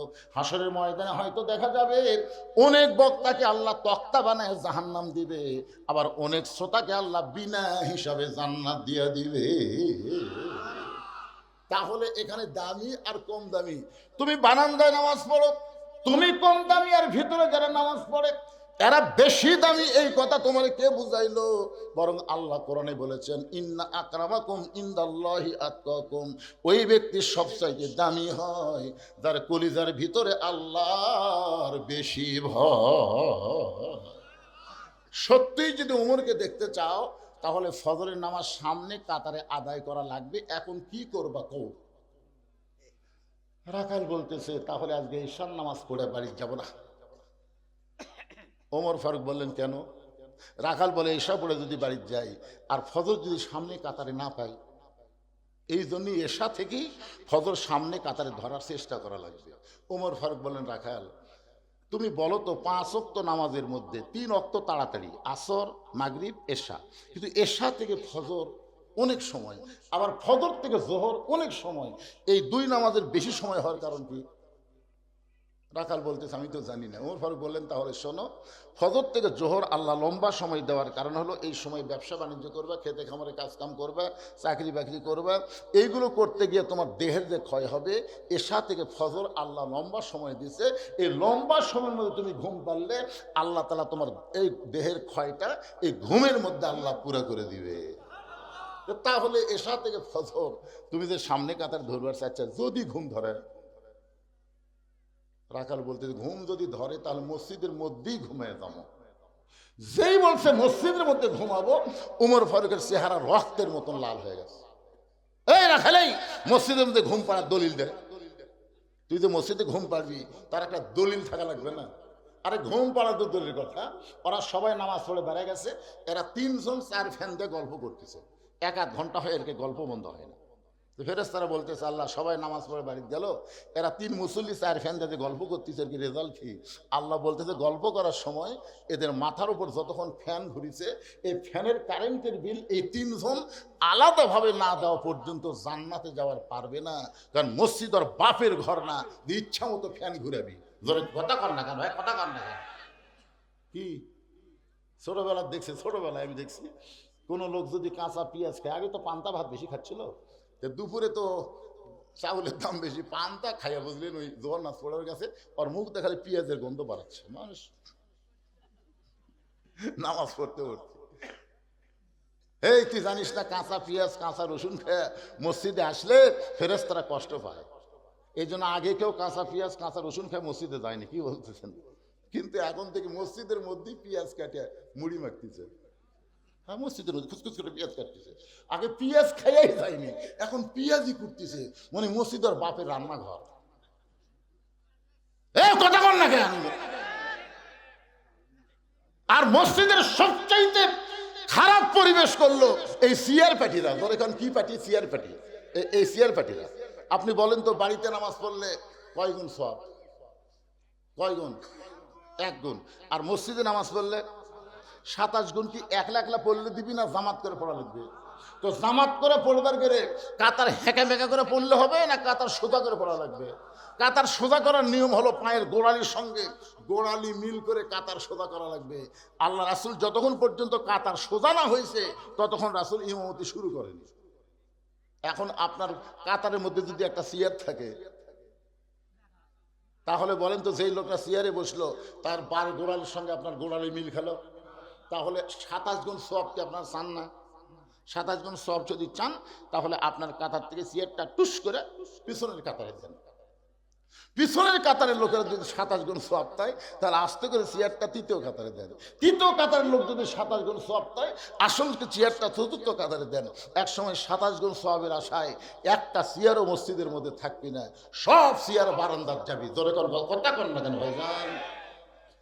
আর যদি দেখেন যে কোনো ব্যক্তি চেয়ারত বসে আছে, মানে চেয়ারত আগে থেকেই বসে আছে, তাহলে আপনারা কোনো মানুষ মরে গেলে খাটনি কয়জন কান্দে লাই?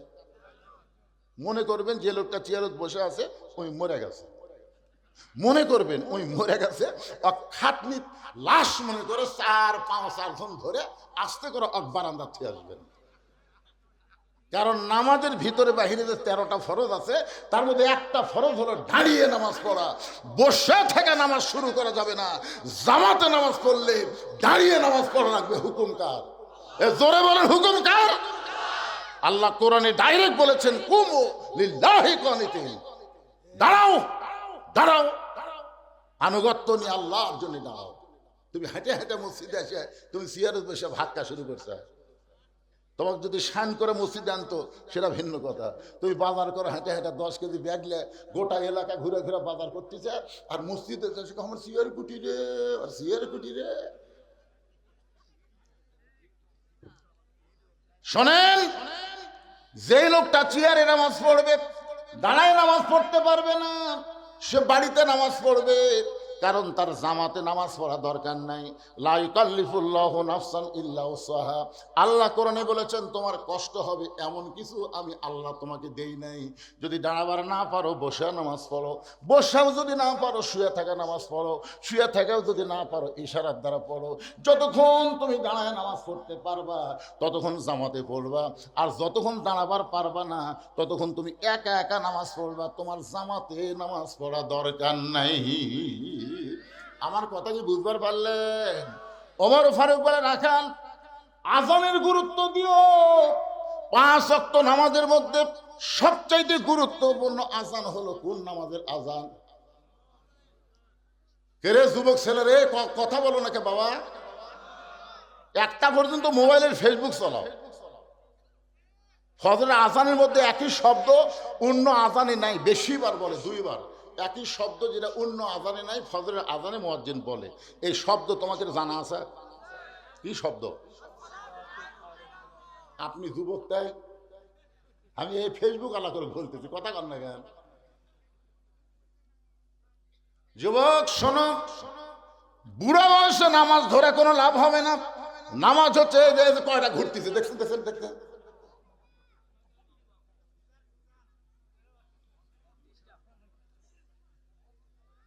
আপনি বলেন তো, আল্লাহর সামনে যখন আমরা দাঁড়াবো আল্লাহ কি বলবে? তোমার শৈশবকালের কোনো হিসাব আমি চাই না, বুড়াকালের কোনো হিসাব দেওয়া লাগবে না, তাহলে যৌবনকালের হিসাব দেওয়া জান্নাতে যাও।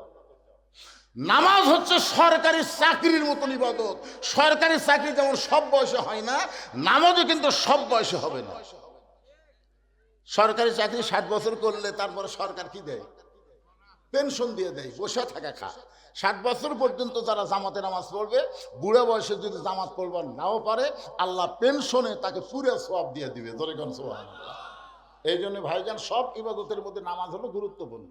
লা সালাতা লা ঈমানা, যার নামাজ নাই তার ঈমানই নাই। লা সালাতা লা দীনা, যার নামাজ নাই তার কোনো ধর্মই নাই। বাইনাল আবদি ওয়াল কুফরি তারকুস সালাত, বান্দা কাফিরের মধ্যে পৃথক করার জিনিসটার নামই হলো নামাজ। একটু মনোযোগ দিয়ে শুনবেন। ওমর ফারুক বললেন আজানের গুরুত্ব দিও। এতদিন রাখাল নামাজ পড়েছে বারান্দায়, আজকে নামাজ পড়বে সামনে কাতারে। মুয়াজ্জিন যেই মাত্র বলেছে আসসালাতু খায়রুম মিনান নাওম, সঙ্গে সঙ্গে রাখাল উঠে জোরে জোরে হেঁটে হেঁটে মসজিদের বারান্দায় এসে বলতেছে, ও বারান্দা, মনে কষ্ট নিস না, আজকে দেখার জন্য আমি সামনে কাতারে যাব। জোরে কর, কিসের জন্যে? দেখার জন্যে। এখন কোনোদিন রাখাল মসজিদের মধ্যে ঢোকে নাই, আজকে ঢুকতেছে। মসজিদে ঢুকতে গেলে নিজের ইচ্ছা মতো ঢুকলে হবে না, আল্লাহর হুকুম নবীর তরিকা মোতাবেক ঢোকা লাগবে। আল্লাহর হুকুম হলো ডান পা, ধরে কোন পা। নবীর তরিকা হলো মুখ বন্ধ করে ঢুকলে হবে না, জবান খুলে একটা দোয়া পড়া লাগবে, আল্লাহুম্মা আফতাহলি আবওয়াবা রাহমাতিক। রাখাল ডান পায়ে দোয়াটা পড়ে মসজিদের মধ্যে ঢুকে যখন সামনে কাতারে যাবার চায়, প্রত্যেকটা সাহাবী নড়ে সরে রাখালকে যাওয়ার রাস্তা করে দেয়। রাখাল মনে মনে কয়, আল্লাহ রে, বারান্দার থেকে এতদিন কি ভাবলাম, বারান্দার থেকে মনে করছিলাম ভিতরে দামি দামি, কিন্তু আজকে ভিতরে ঢুকে দেখতেছি আমিও যাই, এরাও তাই। এটা কিন্তু ভিতরে না ঢুকলে বোঝা যাবে না। আপনারা 10 দল 14 দল যত দলই করেন, মসজিদের মধ্যে ঢুকে দেখেন দলাদলি থাকবে না। আমি নিজের চোখে দেখছি, আওয়ামী লীগ, বিএনপি, জাতীয় পার্টি কাতার সোজা করছে।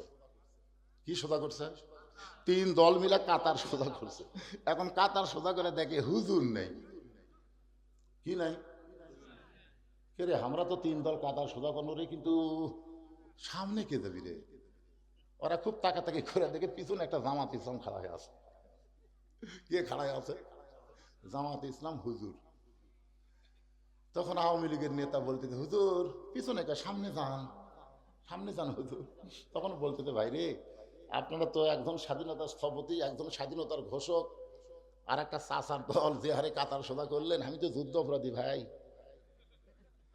আমি কেমনে সামনে যাই? আমরা এটা বাইরের কথা, ভিতরে কাউ কেন? আমি আওয়ামী লীগ, ওই বিএনপি জাতীয় পার্টি, এটা হলো বাইরের কথা। ভিতরের কথা আমরা সবাই ভাই ভাই, আমাদের মধ্যে কোনো তফাৎ নাই, একসঙ্গে কাতার করতে চাই। ধরে করো সুবহানাল্লাহ। এটা মসজিদের ভিতরে না গেলে বুঝতে পারবেন না। এসপি সাহেব দাঁড়ায় থেকে সামনে কাতারে এখন পর্যন্ত একটা মুসল্লি লাগবে, সামনে কাতার পুরা হতে একটা মুসল্লি লাগবে। এখন একটা মুসল্লি কোথায় পাই? এসপি তাকায় দেখে চকিদার দরজার দাঁড়ায় আছে, চকিদার মসজিদের দরজার দাঁড়িয়ে আছে। এসপি ডাকতেছে আয় আয়। চকিদার বলে না স্যার, আপনি এসপি, আমি চকিদার। এসপি বলে পাগলা, ওটা বাইরের কথা। আমি এসপি, তুই চকিদার, ওটা বাহিরের কথা, ভিতরের কথা, আয়। চকিদারের ভয় যখন যায় না, এসপি নিজেই কাতার ছেড়েছে। চকিদারের হাত ধরে বলতে, তো ডাকি, তুই যাস না কেন? এই তুই যাস না কেন? বলে আপনি এসপি স্যার, আমি চকিদার। আরে পাগলা, ওটা বাইরের কথা। আমি তো বলতেছি আমি এসপি, তুই চকিদার, ওটা বাইরের কথা, ভিতরের কথা তা না। চকিদার কয় হুজুর স্যার ভিতরে আসিস না কেন? ভিতরে নিয়ে দেয়, বলে আমার পায়ের গোড়ালির সঙ্গে গোড়ালি মিল করে খেলা হয়। চকিদার বলতে, স্যার আমার গোড়া কিন্তু ফাটা, আপনার গোড়া তেল তেলায়, যদি নামাজের কারণে হঠাৎ ভীষণ লাগে, হঠাৎ যদি লেগে যায়, মানে দুই জন কোথায় সেদের কাছে পাওয়া ফটকার পাওয়াত লাগিছে। এসপি বলতেছে পাগলা, ফাটা তেল তেলায় এক করাই হচ্ছে নামাজ। ধরে খান সুবহানাল্লাহ। ছোট বড় ধনী গরিব কালো ফর্সা এক করার জন্যই হলো জামাত। জোরে কর না সুবহানাল্লাহ। এতদিন রাখাল বারান্দায় নামাজ পড়েছে, আজকে ভিতরে ঢুকে দেখতেছে প্রত্যেকটা সাহাবী যখন রাখালকে সামনে যাওয়ার রাস্তা করে দেয়, রাখাল যাইতে যাইতে একেবারে সামনে কাতারে মেহরাব বরাবর, সামনে কাতারে মেহরাব বরাবর দাঁড়ায় রাখাল ফজরের 2 রাকাত সুন্নত নামাজ আদায় করেছে। ফজরের ফরজের আগে 2 রাকাত সুন্নত আছে না নাই? সর্বসাকুল্যে 12 রাকাত সুন্নত আপনাদের পড়তে হবে। 17 রাকাত হলো ফরজ আর 12 রাকাত হলো সুন্নত। ফজরের আগে হলো 2 রাকাত সুন্নত, জোহরের আগে 4, পরে 2, মোট 6 রাকাত। আসরের কোনো সুন্নত না পড়লেও চলবে। মাগরিবের পরে 2 রাকাত সুন্নত, এশার পরে 2 রাকাত সুন্নত, এই সর্বসাকুল্যে 12 রাকাত। আল্লাহ রাসূল বলেছেন ফজরের পূর্বে যে 2 রাকাত সুন্নত আদায় করা হয়, আসমান জমিন বিক্রি করে দিলেও ওই 2 রাকাত সুন্নতের সমান হবে না। এখন বলেন ফজরের ফরজের আগে 2 রাকাত সুন্নতের দাম কম না বেশি? রাখাল 2 রাকাত সুন্নত নামাজ আদায় করে চুপ করে বসে আছে, মনের মধ্যে বড় আশা, আজকে জীবনের আশা পূরণ হবে, আজকে দেখব, প্রাণ ভরে দেখব, হয়তো ওমরকে আমি প্রাণ ভরে আজকে দেখব, এই মনে করে রাখাল বসে আছে। ইতিমধ্যে একজন সাহাবী মসজিদের মধ্যে ঢুকিয়া দেখে জায়গা নেই, মানে জায়গা আছে কিন্তু ওই সাহাবীর জায়গা নাই। ওই সাহাবীর নাম হলো ওসমান গনি। ধরে কোন নাম কি? ওসমান গনি। কয় কিনা আমার জায়গা ধরে কে বসে আছে রে? আপনারা বলেন তো, মসজিদের মধ্যে শুধুমাত্র ইমাম ছাড়া অন্য কারো জায়গা নির্দিষ্ট? তাহলে ওসমান গনি কোন অধিকারে বলতেছে যে আমার জায়গা ওটা কে বসে আছে? এইটা বলার পিছনে কারণ হলো আল্লাহর নবী বলেছেন আমি যতদিন ইমামতি করব, আমি বরাবর যিনি পিছনে থাকবে তার নাম হলো হযরত আবু বকর। আবু বকর যখন ইমামতি করবে, আবু বকর বরাবর যিনি পিছনে দাঁড়াবে তার নাম হলো ওমর। ওমর যখন ইমামতি করবে, ওমর বরাবর যিনি পিছনে দাঁড়াবে তার নাম হলো ওসমান। ওসমান যখন ইমামতি করবে, ওসমান বরাবর পিছনে যিনি দাঁড়াবে তার নাম হলো হযরত আলী। আলী যখন ইমামতি করবে, আলী বরাবর পিছনে। নবী আর কারোর নাম বলে না, শুধু বলতেছেন আলী বরাবর পিছনে। সাহাবীরা বলে রাসূলুল্লাহ হযরত আলী বরাবর পিছনে কে দাঁড়াবে? রাসূল বললেন মা ইয়ান্তিকু আনিল হাওয়া ইন হুয়া ইল্লা ওয়াহয়ুন ইউহা। আমি নবী ততক্ষণ বলতে পারি না যতক্ষণ আল্লাহ আমাকে না বলায়। এই পর্যন্তই হলো খোলাফায়ে রাশিদিন। তাহলে হযরত ওমর যখন ইমামতি করবে, ওমর বরাবর পিছনে কে দাঁড়াবে? একেবারে মনে থাকেন আপনাকে কে দাঁড়াবে? ওমর যখন ইমামতি করবে, ওমর বরাবর যিনি পিছনে দাঁড়াবে তার নাম হলো ওসমান। কিন্তু আয়েশা থেকে জায়গা দখল। আল্লাহ রাসূল বলেছেন আল হায়াউন ওসমান। ওসমানের আবার শরম বেশি। যে লোকটার শরম বেশি ওই কিন্তু নরমও বেশি। ওসমান গনি চিন্তা করছে, বসে যখন আছে অসুবিধা কি? ওসমান গনি কাছে এসে দেখে রাখালের পাশে ফাঁকা জায়গা। ওই ফাঁকা জায়গার মধ্যে ওসমান গনি 2 রাকাত ফজর সুন্নত নামাজ আদায় করার পরে রাখালের দিকে 3 বার তাকাইছে। জোরে কোন কয়বার? মানে শরম তার বেশি, তাই তো আর টর্চ লাগে তাকে থেকে পারে না, মানে এরকম থেকে। রাখাল খুব খেয়াল করতেছে, একবার আমাকে দেখলো, আবার দেখতেছে, আমি গরিব মানুষ দেখে পছন্দ করতেছে না নাকি রে, আমি বারান্দার নামাজ পড়ে ভিতরে যাচ্ছি দেখি মশান মারতেছে নাকি, বুঝতেছেন না মূর্খ লোকের কত চিন্তা। আমি মূর্খ লোকের দিকে তাকায় দেখেন খেপে দেবে। মানে একদিন এক অটো ভ্যানে তার হুক আমার এই গাড়ির সাথে বেঁধে দিবি, রাস্তা অটো তো ওই ইচ্ছা করলে চাকা নামার পারে, কিন্তু নামে ওই পাকার উপর আসতেছে। আমার ড্রাইভার বললাম ভাই নামে দে, কারণ অটো অটো কিছু হলে আমার তা জরিমানা নিবি, জোরে কোন কথা ঠিক কিনা। একদিন এক অটো বাজিয়েছিল, আমার গাড়ি চামড়া উঠে গেছে, তাও হাত থেকে 1000 টেলিছে, হুজুর আমার গাড়ি বেকার হলো, আমার দিয়ে 50,000 গেল, অধিকার খেয়ে নিলে। আমি সেদিন তার ড্রাইভারকে বলি তুই নামে দিস, তো চাকা নামে দিস, ওই হেলিকপ্টার চলাচ্ছি চলা। আমি একদিন ওই অটোর চলানো খারাপ দেখে শুধু গ্লাসটা নামে ওই দিকে তাকাছি, খালি তাকাছি, অটোরা বলছে হুজুর মশান মারতেছে। আমি সেই দিন তো অবাক করছি ভাই, কোনো মূর্খ লোকের দিকে আমি আর তাকাবো না, তাকালি আর খেয়ে পাতায়। ওসমান গনি কয়বার তাকাছে? একবার তাকাইছে, দুইবার তাকাইছে, যেই মাত্র তৃতীয়বার তাকাইছে সঙ্গে সঙ্গে রাখাল বলে এই মিয়া, বারবার কি দেখো মিয়া। ওসমান গনি ভয়ে থরথর করে দাঁড়িয়ে গেছে। ওসমান গনি থরথর করে দাঁড়িয়ে বলতেছে ভাইজান কোনোদিন আপনাকে দেখি নাই, আজকে প্রথম দেখতেছি, একবার না দেখে দুইবার দেখছি, তিনবার দেখছি ভাই, কারণ কোনোদিন তো তোমাকে সামনে দেখি নাই, আজকে আমার পাশে তোমাকে পাইয়া বারবার দেখতেছি, তুমি যে আমার ভাই। বলে আমি তোমার ভাই না, আমি হলাম রাখাল। ওসমান গনি বলতেছে তুমি আমার ভাই, আর উনি বলে আমি তোমার ভাই না, আমি হলাম রাখাল। যেই বলতে আমি রাখাল, সঙ্গে সঙ্গে ওসমান গনি মুস্কি মুস্কি হাসতেছে, কারণ রাখাল যারা হবে তাদের ভাষা নরম হলে হবে না, রাখালের ভাষা মাঝে মধ্যে গরম হওয়া লাগবে, ধরে কোন কথা ঠিক কি না। আল্লাহ নবী বলেছেন, আল্লাহ নবী বলেছেন প্রত্যেকটা অভিভাবককে আল্লাহ রাখালের দায়িত্ব দিয়ে দুনিয়াতে প্রেরণ করছে, প্রত্যেকটা অভিভাবককে আল্লাহ রাখালের দায়িত্ব দিয়ে দুনিয়াতে প্রেরণ করেছে। এখন হয়তো আপনারা ভাবতেছেন হুজুর আমাদের তো কোনো গরু ছাগল নাই, তাহলে আমরা কার উপর রাখালি করব? আপনি চোখ বন্ধ করে দেখেন আছে, এই আমি বলার আগেই বলে দিছে, আপনি চোখ বন্ধ করে দেখেন 50 বছরের একটা গাভী আছে, 22 বছরের একটা আইডিয়া আছে, 17 বছরের একটা বকনা আছে। এখন হয়তো ভাবতেছে গাভী আইডিয়া বকনা কি, গাভী মনে করেন আপনার বউ, এটা মনে করার জন্য বলতেছে ভাই রে, মনে করেন 1 হালি কলা যদি 1 টাকা হয় 10 হালির দাম কত? হ্যাঁ, 1 হালি 1 টাকা হলে 10 হালি। তখন এক ছাত্র বলতেছে এটা কি কলা স্যার? স্যার অঙ্ক বোঝানোর জন্য বলতেছে 1 হালি 1 টাকা হলে 10 হালির দাম কত? তো বলতেছে এটা কি কলা স্যার? স্যার মনে করতেছে কলার নামই যখন শুনবার চাচ্ছে তো ভালোটাই করছে, অনুপম কলা। ওই চিন্তা করে আমার বাবা 1 হালি কলা 20 টাকা দিয়ে আসে, আর স্যার 1 টাকার কথা কয়। ওই তখন বলতেছে স্যার অনুপম কলা 1 টাকা হালি আপনার ইয়ের মধ্যে দিবি, ইয়ে। এটা বুঝানোর জন্য বলতেছে ভাই, মনে করেন এটা আবার বাড়িতে যখন কন্যা বউ গাভী কষে, এটা বুঝানোর জন্য বলতেছে, মনে করেন 50 বছরের গাভী হচ্ছে আপনার বউ, 22 বছরে আনে হলো আপনার ছেলে, 17 বছরের বকনা হলো আপনার মেয়ে। এখন বলেন তো আমার বউ, আমার ছেলে, আমার মেয়ে আমার অধীনে যতদিন থাকবে রাখালি করার দরকার আছে না নাই? জোরেজন আছে না নাই? আপনি মসজিদের সামনে কাতারে নামাজ পড়েন আলহামদুলিল্লাহ, আপনার সাথে ভালো মুসল্লি কেউ নাই, কিন্তু এশার নামাজ পড়ে বাড়ির যায় দেখতেছেন আপনার বাড়ির ভিতর থেকে বাদ্য আসতেছে, হরি হরি হরি হরি ল। আমি মুসলমান মসজিদের সামনে কাতারে নামাজ পড়লাম, আমার ঘরের মধ্যে হিন্দুকে বাদ্য কেন? ঢুকে দেখতেছেন আপনার গাভী, আপনার বউ ভারতের স্টার জলসা দেখতেছে।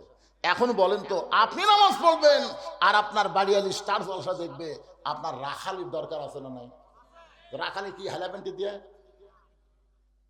আস্তে করে বইয়ের কাছে বসে রিমোট কন্ট্রোল দিয়ে টিভি অফ করে বলবেন বিবি তুমি যে ভারতের স্টার জলসা দেখতেছো, ওই ভারতের খবর জানো? বউ বলতেছে ভারতের খবর কি?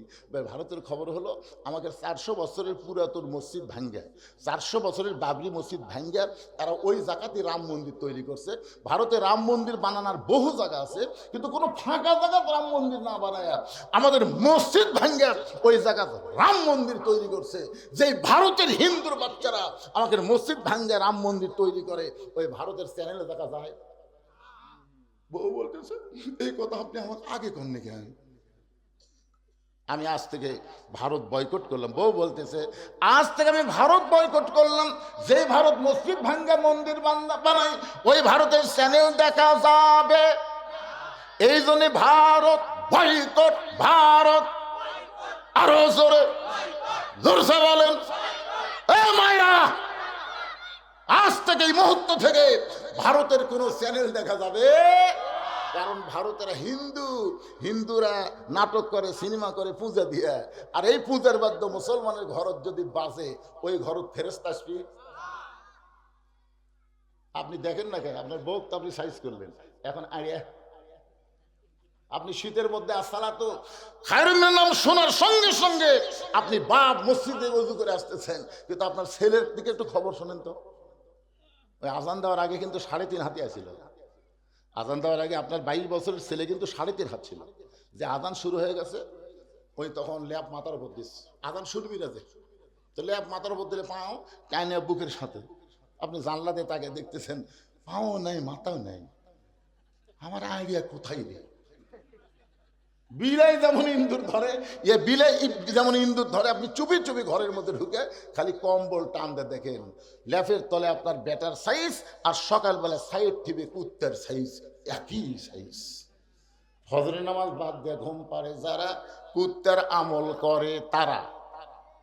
আমি যেই বলব ফজরের নামাজ বাদ দিয়ে ঘুম পাড়ে যারা, আপনার বলবেন কুত্তার আমল করে তারা। বলতে পারবেন ভাইজান ফজরের নামাজ বাদ দিয়ে ঘুম পাড়ে যারা? যারা বলতেছে না এরাই ফজর পড়বি না রে। না না, মসজিদের উন্নয়ন মানে কি? টাকা দিয়ে মসজিদ টাইল ফাইল দিয়ে বিদেশি প্যাটার্নের মসজিদ করে কোনো লাভ হবে না। মসজিদের উন্নয়ন হচ্ছে মুসল্লি কালেকশন করা। দরকার কথা ঠিক না?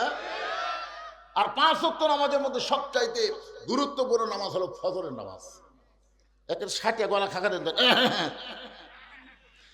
আমি যেই বল ফজর নামাজ বাদ দিয়ে ঘুম পাড়ে যারা, আপনার বলবেন কুত্তার আমল করে তারা।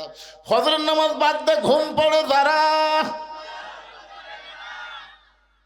এই ছোট ছোট বাচ্চারা খুব ভালো কথা বলে। যাক আল্লাহ এই সোনার ময়না করুক, আল্লাহ কবুল করুক রে। যখন আমি গাড়ির থেকে নামি বুঝছেন, এই ছোট ছোট বাচ্চারা দৌড়ে দেখে এটাই বুঝলু রে। আমার মাথা ঘুরে যায়, এরা আমার কিভাবে চিনল রে? না না না, এরা কিভাবে চিনে? এক বাড়িতে গেলে আগে আমার বাবা তখন ছিল, তখন আমার বাবা সংক্ষেপে আমাকে ডাকতো বুঝলো বুঝলো, আর এরা আমাকে সংক্ষেপে ডাকে এটাই বুঝলো রে। জীবনে এরা আমার হুজুর খায় না ভাই, জীবনে খায়। আপনারা তো আমার হুজুর কয় এটাই হুজুর রে, এটাই হুজুর, আর এরা কয় এটাই বুঝলু রে।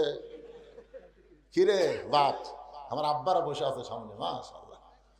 আল্লাহ তোমাকে কবুল করুক, জোরে করে আমিন। একটু মনোযোগ দিয়ে শোনেন। 17 বছরের একটা মেয়ে আছে, আপনার আদরের কলিজার টুকরা মেয়ে। আপনি যেমন মেয়েকে ভালোবাসেন, আল্লাহর নবী তেমন মেয়েকে ভালোবাসে।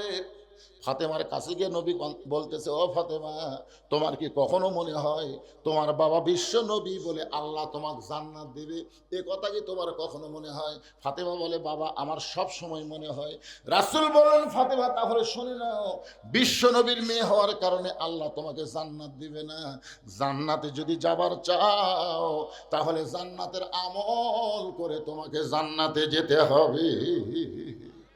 সঙ্গে সঙ্গে ফাতেমা হাঁটু গেড়ে নবীর সামনে বসে বলতেছে, বাবা তাহলে জান্নাতে যাওয়ার আমল কি? রাসূল বললেন, ফাতেমা ঈমান গ্রহণ করার পরে মেয়েদের মাত্র 4টা আমল করা লাগবে মা। 1 নম্বর হলো 5 ওয়াক্ত নামাজ পড়বা। সব সময় নামাজ পড়া লাগবে না, 24 ঘন্টার মধ্যে 5 বার নামাজ পড়লে নামাজের হক আদায় হবে। ও ফাতেমা 12 মাসে 1 মাস রোজা রাখবা, রোজা রাখলে 1 মাস তোমার রোজার হক আদায় হয়ে যাবে। ফাতেমা স্বামীর খেদমত করবে, করবা, স্বামী যখন খেদমত চাবে তখন স্বামীর খেদমত করবা। তুমি ইচ্ছা করে স্বামীর খেদমত করবা না। স্বামী যদি খেদমত চায় তাহলে খেদমত করবা, তুমি ইচ্ছা করে করবা না। কারণ অতি ভক্তি, জোরে কারণ অতি ভক্তি। আপনি যদি হঠাৎ কোনোদিন দেখেন যে আপনার বউ আপনাকে খুব খেদমত করতেছে, তাহলে বুঝবেন আপনার নিকটতম কারো বিরুদ্ধে কিছু বলবি। যদি বাপ মা বেঁচে থাকে তাহলে বুঝবেন আপনার বউ ভক্তি করা মানে আপনার বাপ মায়ের বিরুদ্ধে কথা বলবে। কথা কন না কেন বারে, কথা কন না কেন? না হয় আপনার বোনের বিরুদ্ধে বলবি, না হয় আপনার ভাইয়ের বিরুদ্ধে বলবি। এই জন্য এসে মাথা টিপবি, পাকার বাতাস করবি, পায়ের লোক টানবি, উরি বাবা রে, রাবে আছে রে। কিছুক্ষণ পরে দেখবেন কানবে। তা আপনি বলতেছেন কে গো কান্দো কেন? বলে কান্দার কারণ এমনি এমনি গো। না কি জন্য কান্দতেছো বলো? আপনি কি বিশ্বাস করবেন? আপনি বিশ্বাস করবেন? আচ্ছা বলো তো কি? আপনার বাপ খালি ফ্যাস করে আর আপনার মাও খালি কুটকুট করে। এই বুড়া বুড়ির অত্যাচার আমার কলজা তাগুল লাগছে গো। দেখছেন অতি ভক্তি কি করলাম? এখন যদি আপনি বাপ মার সাথে থাকেন তাহলে আমার বাপের বাড়ি পেটে দেন। আর যদি আমার সঙ্গে জান্নাতের সংসার করবার চান, এই বুড়া বুড়ির বাদ দেওয়া লাগবে। অমা আলাইনা ইল্লাল বালাক। এখন আপনি বলেন কি আমল করবেন? স্বামী যদি বাপের বেটা হয় তাহলে আল্লাহর কোরআন সামনে নিয়ে বলবে ওয়াকাদা রাব্বুকা আল্লা তা'বুদু ইল্লা ইয়াহু ওয়া বিল ওয়ালিদাইনি ইহসানান। আল্লাহু আকবার। স্বামী বলবে ওঠ ওঠ, বউ কবে এত গরম, ওঠ, তুই না তোর বাপের বাড়ি যাওয়ার চালু যা। খালি খালি না 3 তালাকের একটা গালি ডাকতেছে। কে রে পাগলি, তুই মরে গেলে সকালে বেলা বিকেলে আমি বিয়ে করবো রে, তোকে যদি আমি তালাক দেই আমার বইয়ের অবস্থা। কিন্তু যে বাপ মায়ের বিরুদ্ধে তুই ওয়াজ করলো, সেই বাপ মা যদি মরে যায় কিয়ামত পর্যন্ত কানলে আমি বাপ মা পাবো না রে। দরকারে বউ বাদ দেবো, কিন্তু বাপ মা বাদ দেওয়া যাবি না। বউ দৌড়ে এসে স্বামীর পাও ধরে বলতেছে আপনি আল্লাহর ওলি গো, আপনার পরীক্ষা করলাম। পরীক্ষা করলো এরকম কিছু আছে না? নাই জোরে খান আছে না? একটু মনোযোগ দিয়ে শোনেন। রাসূল বললেন ফাতেমা সতীত্বের হেফাজত পর্দা করা এর কোনো সময় নাই মা, এটা সব সময় ফরজ। তাহলে নামাজ 24 ঘন্টার মধ্যে 5 বার। জোরে বলেন কয়বার? রোজা বছরে 1 মাস। স্বামী যখন খেদমত চাবে তখন করবা, সব সময় লাগবে না। কিন্তু সতীত্বের হেফাজত পর্দা এটা সব সময় মা। সঙ্গে সঙ্গে ফাতেমার গায়ে একটা ওড়না ছিল, ওই ওড়নাটা ফাতেমা মাথার উপর দিয়ে দিল। এভাবে যখন মাথায় দেয় আল্লাহর মাথায় হাত দিয়ে দোয়া করলেন আল্লাহ আমার ফাতেমার পর্দাকে তুমি কবুল করো। কারণ মেয়েরা যখন মাথায় কাপড় দেয় ওই সময় আল্লাহ তাআলা তাদের জন্য রহমত আর বরকতের দরজা খুলে দেয়। কিন্তু মেয়েরা যদি মাথার চুল বেছে খায়, আপনাকে এই গাবতলী এলাকার মাথার চুল বেচা,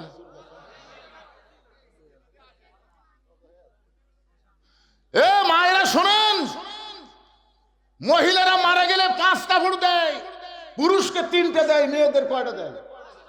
5টা দেয়। আপনারা জানেন পুরুষের মতোই কিন্তু 3 কাপড় মেয়েদের। 2টা কাপড় 2 জায়গায় বাঁধে, একটা হলো সিনা বাঁধ আর একটা হলো মাথা বাঁধ। তাহলে মরার পরে যদি মাথা বাঁধে সে মাথার চুলের দাম কম না বেশি? আল্লাহ রাসূল বলেছেন ফাতেমা চুল শুধু পুরুষের মধ্যে একজনই লাড়াচাড়া দেখতে পারে, সেটা হলো তোমার স্বামী।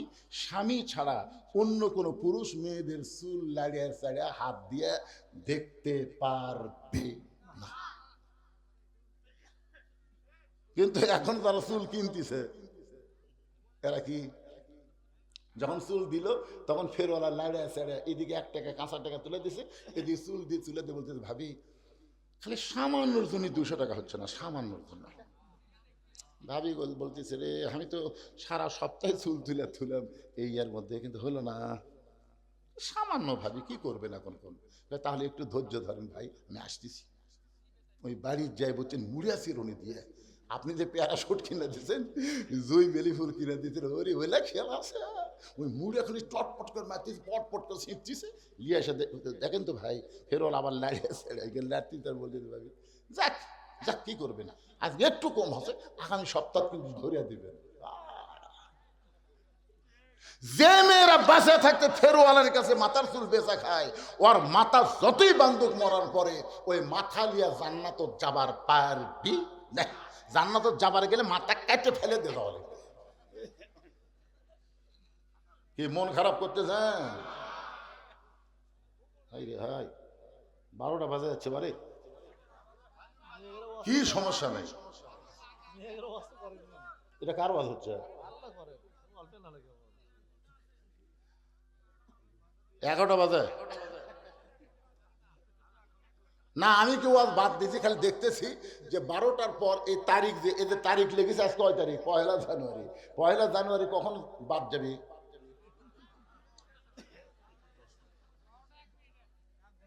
একটু মনোযোগ দেশ। ওটা বসা করেন কেন? কেবল মা বোনদের ওয়াজ হচ্ছে, আমার মায়েরা খালি কলজা ভরে শুনতেছে। ও সেটা লেখা নাই, ওটা সেটা আমি লেখা দিয়ে তখন অসুবিধা নেই। বাবা সবাই বসেন বসেন, ওটা বসা করবেন না, বিরক্ত হবেন না।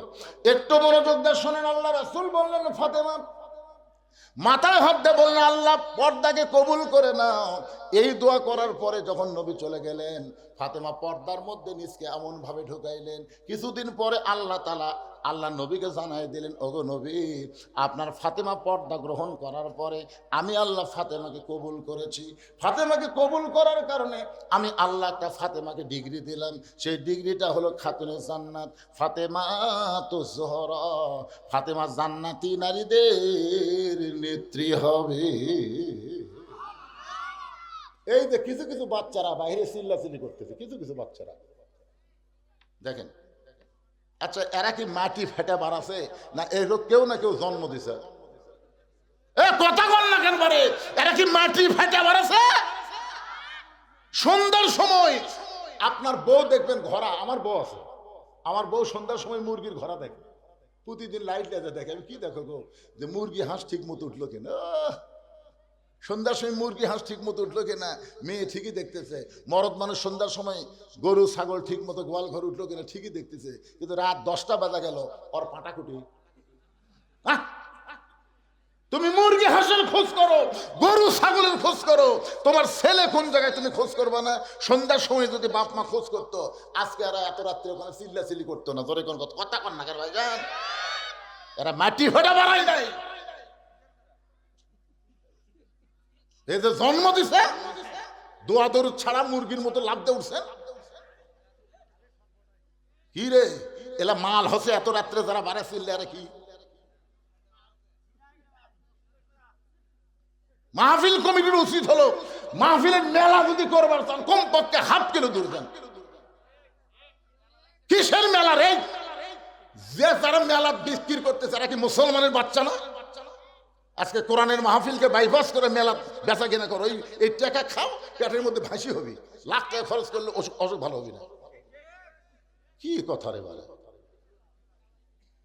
শোনেন, আমি গোটা বাংলাদেশ ওয়াজ করি, কিন্তু বগুড়ার মধ্যে দাওয়াত কম দিছি।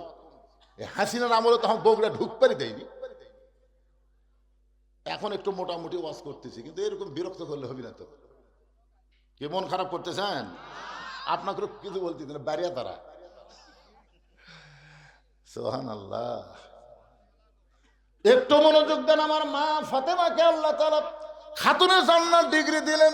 কিছুদিন পরে নবী এই খবর জানার পরে ফাতেমার কাছে এসে বললেন, ফাতেমা তুমি পর্দার মধ্যে থাকার কারণে আল্লাহ তোমাকে খাতুনে জান্নাত ডিগ্রি দিয়েছে। ও ফাতেমা, আল্লাহ তোমাকে জান্নাতি নারীদের নেত্রী বানায় দিস।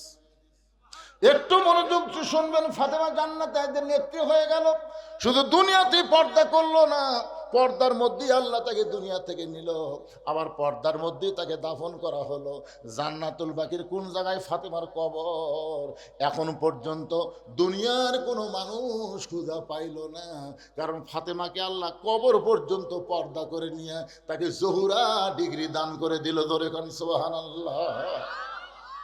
ওসমান গনি মুচকে মুচকে হেসে বলতে যে ভাইজান, কোনোদিন আপনাকে সামনে কাতারে দেখি নাই, আজকে প্রথম দেখতেছি ভাই, এই জন্য 3বার তাকাইছি। বলে আমি বারান্দাত নামাজ পড়ি, আমি সামনে কাতারে আসবো কেন? আমি বারান্দাত নামাজ পড়ি, কারণ বারান্দাত নামাজ পড়ার মজাই আলাদা। রাখাল ওসমান গনিকে বলতেছে বারান্দাত নামাজ পড়ার মজায় শেষে আসে আগে যাওয়া। বারান্দার নামাজ পড়ার মজা কি? এ জোরে কোন মজাটা কি?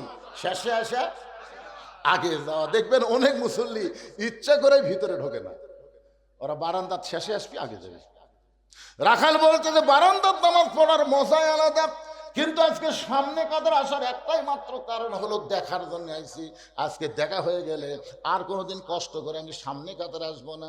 ওসমান গনি বলতে যে ভাইজান আজকে যে আপনার দেখা হবে তার গ্যারান্টি কি?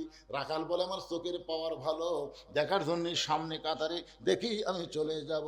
ওসমান গনি কান্দের বলে ভাই আজকে কয়েক বছর হলে সামনে কাতারে নামাজ পড়ি, এখন পর্যন্ত আমার ভাগ্যে দেখা হলো না, এখন পর্যন্ত আমার দেখার ভাগ্যে হলো না। রাখাল চিন্তা করে বলতে যে ভাইজান তাহলে আপনার চোখের মধ্যে কোনো সমস্যা আছে, কয়েক বছর হলে সামনে কাতারে নামাজ পড়েন, এখন পর্যন্ত আপনার দেখার ভাগ্যে হলো না।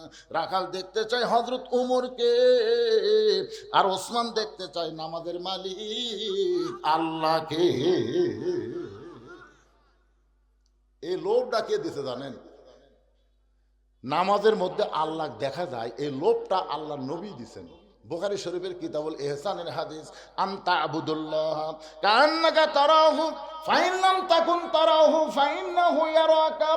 যখন করে আল্লাহর বান্দা ইবাদতের মধ্যে শামিল হবে, এক জগ পানির মধ্যে এক মুষ্টি চিনি ঘন্টন মারলে ওই পানির মধ্যে চিনি যেমন বিলীন হয়ে যায়, শত চেষ্টা করলেও পানির মধ্যে চিনি যেমন আলাদা করা যায় না। আল্লাহর কোনো বান্দা আল্লাহর নামাজ যখন শুরু করবে, ওই বান্দাকে নামাজ থেকে আর কোনোদিন আলাদা করা যায় না। ওই নামাজের মধ্যে আল্লাহ দেখা যায়, আল্লাহ যদি দেখা না যায় আল্লাহ তাকে দেখতেছে, এই বিশ্বাস আসে তার কলিজায়। আল্লাহ রাসূল বলেছেন as-সালাতু মিরাজুল মুমিনিন, নামাজ হচ্ছে মুমিনদের মিরাজ। রাখাল বলতে যে ভাই একটা কাম করেন। ওসমান গনি বলে ভাই কি কাম? বলে আপনার এই চোখ দিয়ে তো আপনি দেখতে পাচ্ছেন না, তাহলে আপনি আমার হাত ধরেন, আপনি আমার হাত ধরেন, আমি নিজেও দেখব এবং আপনাকেও দেখাইয়া দেব। ওসমান গনির সামনে আল্লাহর কোরআন চলে আইছে। জোরে কার কি আইছে? আল্লাহর কোরআন বলতেছে ইয়া আইয়ুহাল্লাযীনা আমানুত্তাকুল্লাহা ওয়া কুনু মা'আস সাদিকিন। রে ঈমানদার বান্দারা, আল্লাহর ভয় যদি তোমাদের কলিজার মধ্যে রাখতে চাও তাহলে সত্যবাদীর তোমরা সাথী হও। ওসমান মনে মনে ভাবতেছে আল্লাহ নিজের যোগ্যতায় এখন পর্যন্ত তোমাকে দেখবার পাই নাই, কিন্তু আল্লাহ এমন একজন বান্দা আজকে পাইছি, সে নিজেও দেখবে এবং আমাকেও দেখায়া দিবে। ওসমান করে মহব্বত করে রাখালের হাতটা ধরেছে দেখার জন্যে। জোরে কন কি কি জন্যে? এ জোরে কন কি জন্যে? আর রাখাল বলেছে আমার হাতটা ধরে আমি দেখাই দিব। যেমন মানুষ তেমন বিশ্বাস। ওসমান গনি হাতটা ধরে বসে আছে, আল্লাহ সে নিজেও দেখবে এবং আমাকেও দেখাই দিবে। আল্লাহ এমন একজন আল্লাহওয়ালা পাইছি, ওয়াকুনু মা'আস সাদিকিন। আল্লাহ বলেছেন সত্যবাদীর তোমরা সাথী হও। একটু মনোযোগ দিবেন। কিছুক্ষণ পরে যখন নামাজের সময় হয়েছে, জামাতের সময় হয়েছে, এমন সময় মুয়াজ্জিন আকামত দেওয়া শুরু করেছে। ওসমান গনি রাখাল দুইজনই দাঁড়ায় গেছে। ওসমান গনি রাখালের হাতটা ধরে দাঁড়িয়ে আছে। এমন সময় হযরত ওমর মেহরাবের মধ্যে ঢুকতেছে, মুয়াজ্জিন আকামত দিচ্ছে, ওমর ফারুক মেহরাবের মধ্যে ঢুকতেছে। হয়তো আপনারা বলবেন হুজুর ওমর ফারুক মেহরাবের মধ্যে কোন দিক দিয়ে আসলো? যখন কোরআন দিয়ে রাষ্ট্র চলবে তখন নেতাকে ইমামকে দরজা দিয়ে আসা লাগবে না, প্রত্যেকটা মেহরাবের অপর সাইডে একটা দরজা থাকবে। যখন আকামত দেবে তখন ইমাম মেহরাবের মধ্যে ঢুকবে। ওমর যেই মেহরাবের মধ্যে ঢুকেছে, ওসমান গনি রাখালের ডান হাতটা ধরে আছে, আর খালি বাম আঙ্গুল দিয়ে কে রে এই তো হামাক করলো, এটাই তো এই তো হামাক করলো। উমর যদি দেখবার চাও তাহলে সামনে কাতারে যাও। তা আমি হযরত উমরকে দেখার জন্য সামনে কাতারে এই জ্ঞান। যেই মুয়াজ্জিন বলেছেন কদ কামাতিস সালাহ কদ কামাতিস সালাহ, সঙ্গে সঙ্গে রাখাল আল্লাহু আকবার। ওসমান গনি হাতটা ছাড়া দিয়ে বলতে যে ভাইজান ইমাম সাহেব ভুল করলে মানুষ লোকমা দেয়, এখন পর্যন্ত আকামতে শেষ হয় নাই, আর তুমি আল্লাহু আকবার বলে লোকমা দিলে। রাখাল বলে এই জন্যই তো তুমি কানা, দেখবার আসে তুমি দেখবার পাও না। আমি কি জন্য আল্লাহু আকবার লোকমা দিলাম মিয়া তুমি জানো না? দ্বিতীয় কাতারে একজন সাহাবী দৌড়ে এসে রাখালের হাতটা হ্যাঁচকা টান দেয়, বলে পাগল রে, তোকে সামনে কাতারে দেখার পরই আমার সন্দেহ হয়েছে। তুই কি জানিস যে মানুষটা এতক্ষণ তোর হাতটা ধরে দাঁড়িয়েছিল ওই মহামানবকে তুই চিনিস? রাখাল বলতেছে, ভাইজান আমি ভিতরের কাউরে চিনি না ভাই, আমি বারান্দায় নামাজ পড়ি। সাহাবী বলতেছে, পাগল, যেই লোকটা তোর হাত ধরে এতক্ষণ দাঁড়িয়েছিল তুই তাকে কানা কানা বলে তিরস্কার করতেছিস, ওই মানুষটির নাম হলো হযরত ওসমান গনি। ওসমান গনি নাম শুনছেন? একদিন আল্লাহ রাসূল বললেন, ওসমান, আল্লাহ তোমাকে কত সম্পদ দিছে, তুমি কি তার হিসাব জানো? ওসমান গনি বলতেছে, ইয়া রাসূলুল্লাহ, সম্পদশালীর জন্য আল্লাহ যেদিন থেকে যাকাত খরচ করছে সেদিন থেকে তো হিসাব রাখা লাগবেই, কারণ শতকরা 2.5 টাকা কাক দেওয়া লাগবে। কথা কন না কেন ভাইজান? দেন বা না দেন, দেওয়ার কথা আছে না নাই? তো রাসূল বলল, আল্লাহ তোমাকে কত সম্পদ দিচ্ছে, একটা হিসাব দাও। ওসমান গনি বলতেছে, ইয়া রাসূলুল্লাহ, আল্লাহ আমাকে যত সম্পদ দিচ্ছে সমস্ত সম্পদ গুদামে রাখে, ওই গুদামে তালা দিয়ে ওই গুদামের চাবি টানতে একটা উট হিমশিম খায়। সুবহানাল্লাহ পায় না? মানে হিসাব করেন না আপনারা, যত সম্পদ আল্লাহ দিছে ওই সম্পদ গুদামে রাখে। কতগুলো গুদাম, সে গুদামের হিসাব নাই, গুদামে রাখে, গুদামে তালা দিয়ে ওই তালার চাবি এত এত শ্রানি টানতে একটা উট হিমশিম খায়। আল্লাহ রাসূল ওসমান, আল্লাহ যদি সমস্ত সম্পদ ফেরত চাই তুমি কি দিবা? যেই বলেছে ওসমান, আল্লাহ দেওয়া সম্পদ আল্লাহ যদি ফেরত চাই তুমি কি দিবা? সঙ্গে সঙ্গে ওসমান গনি মারছে দৌড়। সাহাবারা বলতেছে, রাসূলুল্লাহ, ওসমান গনি দৌড় দিল। রাসূল বললেন, ধৈর্য ধরো। কিছুক্ষণ পরে দেখতে পায় যেই উটটা চাবি বহন করে ওই উটটা রশি ধরে ধরে নবীর কানে বলতেছে, রাসূলুল্লাহ, সমস্ত গুদামের মাল সহ তালা সহ চাবি বহনকারী উটটাও পর্যন্ত আমি আল্লাহরে দিয়া দিলাম। আল্লাহ রাসূল কান্দার, ওসমান, সবই যদি আল্লাহকে দিলা তাহলে তোমার জন্য কি রাখলাম? ওসমান গনি বলতেছে, ইয়া রাসূলুল্লাহ, একজন মুসলমানের জন্য আল্লাহ রাসূল থাকলে যথেষ্ট, আর কোনো কিছুর দরকার নেই। কারণ আজকে আমি আছি, আগামীকাল থাকবো না, তাহলে যেইটা আমার জন্য লাভ সেইটা আমি করতে চাই। ভাইজান একটু খেয়াল করবেন, নবী কান্দের বলে, আল্লাহ, ওসমানকে দেওয়ার মতন আমার কিছুই নাই, আপনি কি দিবেন এখন বলেন? আল্লাহ বলেন, হাবিব, আমার গানি ডিগ্রি আমি ওসমান রে দিয়া দিলাম। ওসমান গনি বলতেছে, রাখাল ভাই,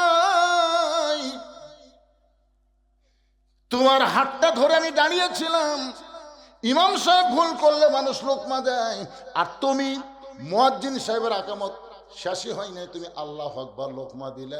রাখাল বলতেছে, এই কারণে লোকমা দিলাম, কারণ যেই লোকটা আমাকে বলল সামনে কাতারে নামাজ পড়লে ওমরকে দেখতে পাবা, সেই প্রতীককে আমি মেহরাবের মধ্যে দেখতে পাই। এখন তোমরাই বলো, ওমরের জায়গায় যদি ওই প্রতীককে আমি দেখতে পাই, তার লোকমা দেওয়া ছাড়া তোমার উপায় নাই। আমি আল্লাহু আকবার লোকমা দিয়া ওই প্রতীককে মেহরাব থেকে সরাই দিব, ওই জায়গায় হযরত ওমরকে আমি এক নজর দেখতে চাই। হাজার হাজার সাহাবী মসজিদের মধ্যে কাঁদতেছে। সবাই যখন কান্দে, রাখাল চিল্লায় বলে, বারান্দায় নামাজ পড়া ভালো, এই ভিতরে কেন কান্দা কান্দি শুরু হয়ে গেল? ওসমান গনি বলে, রাখাল ভাই, ভিতরে কান্দার কারণ হলো তুমি যারা পথিক বলতেছ তিনি হলেন হযরত ওমর। গাছের গোড়া কাটলে গাছটা যেমন পড়ে যায়, রাখাল তেমনি মেহরাবের মধ্যে পড়ে গিয়ে কাটা মুরগির মতন ছটফট করে বলতেছে, ইয়া আমির আল মুমিনিন, আমি আপনাকে তওবা পড়াইছি, ইয়া আমির আল মুমিনিন, আমি আপনাকে মুনাফিক কইছি, ইয়া আমির আল মুমিনিন, আপনাকে আমি ভণ্ড কইছি, এত কথা বলেছি গো আমির, কদম রাখালকে আপনি কিছুই বলেন নাই। সমস্ত সাহাবীরা চিল্লায় বলে, কে রে, এই কে রে, কারে তওবা পড়াইছে, কারে মুনাফিক কইছে, কারে ভণ্ড কইছে? সমস্ত সাহাবীরা যখন চিল্লায় এমন কথা বলতেছে, কারণ যে রাস্তাতে ওমর গেলে শয়তান 40 দিন যায় না। রাসূল বলেছেন, আমার পরে কেউ যদি নবী হতো লাউ কানা ওমর, আল্লাহ ওমরকে নবী বানাই দিত। সে ওমরকে তওবা পড়ানোর কথা কে বলে? কে মুনাফিকের কথা বলে? কে ভণ্ডের কথা বলে? কে রে? সবাই যখন চিল্লায় উঠছে, এমন সময় উমর ফারুক বললেন, আতিউল্লাহ ওয়া আতিউর রাসূল ওয়া উলিল আমরি মিনকুম, আল্লাহর আনুগত্য করো, নবীর অনুসরণ করো। আমি যদি তোমাদের আমির হই, তোমরা কি আমাকে মানো? সমস্ত সাহাবী বলতেছে, একবার না 1000বার আপনাকে মানি। উমর ফারুক বলতেছে, আমাকে যদি মানো তাহলে যেই লোকটা আমাকে তওবা পড়াইছে, যেই লোকটা আমাকে মুনাফিকের কথা বলতেছে, যেই লোকটা আমাকে ভণ্ডের কথা বলতেছে, অবশ্যই আল্লাহর কোরআন দিয়ে এর বিচার হবে, আল্লাহর কোরআন দিয়ে এর বিচার হবে। এই বিচার কি তোমরা দেখতে চাও? সমস্ত সাহাবী হাত তুলে বললেন, ইয়া আমিরাল মুমিনিন, আল্লাহর কোরআনের বিচার আমরা দেখতে চাই। আপনাকে কেমনে তওবা পড়াইলো, আপনারে কেন মুনাফিক কয়, আপনারে কেন ভণ্ড কয়, আল্লাহর কোরআনের বিচার আমরা দেখতে চাই। ওমর ফারুক বললেন, এই বিচারটা দেখবা ফজরের নামাজের আগে না পরে। এই বিচারটা তোমরা কখন দেখবা? ফজরের নামাজের আগে দেখবা না পরে দেখবা? সমস্ত সাহাবীরা বলতেছে, আমিরাল মুমিনিন, আকামত যখন হয়ে গেছে তাহলে আগে নামাজ, তারপরে বিচার দেখব। ওমর ফারুক বললেন, কারা কারা বিচার দেখবা? সমস্ত সাহাবীরা হাত তুলে বললেন, আল্লাহর কোরআনের বিচার আমরা দেখতে চাই।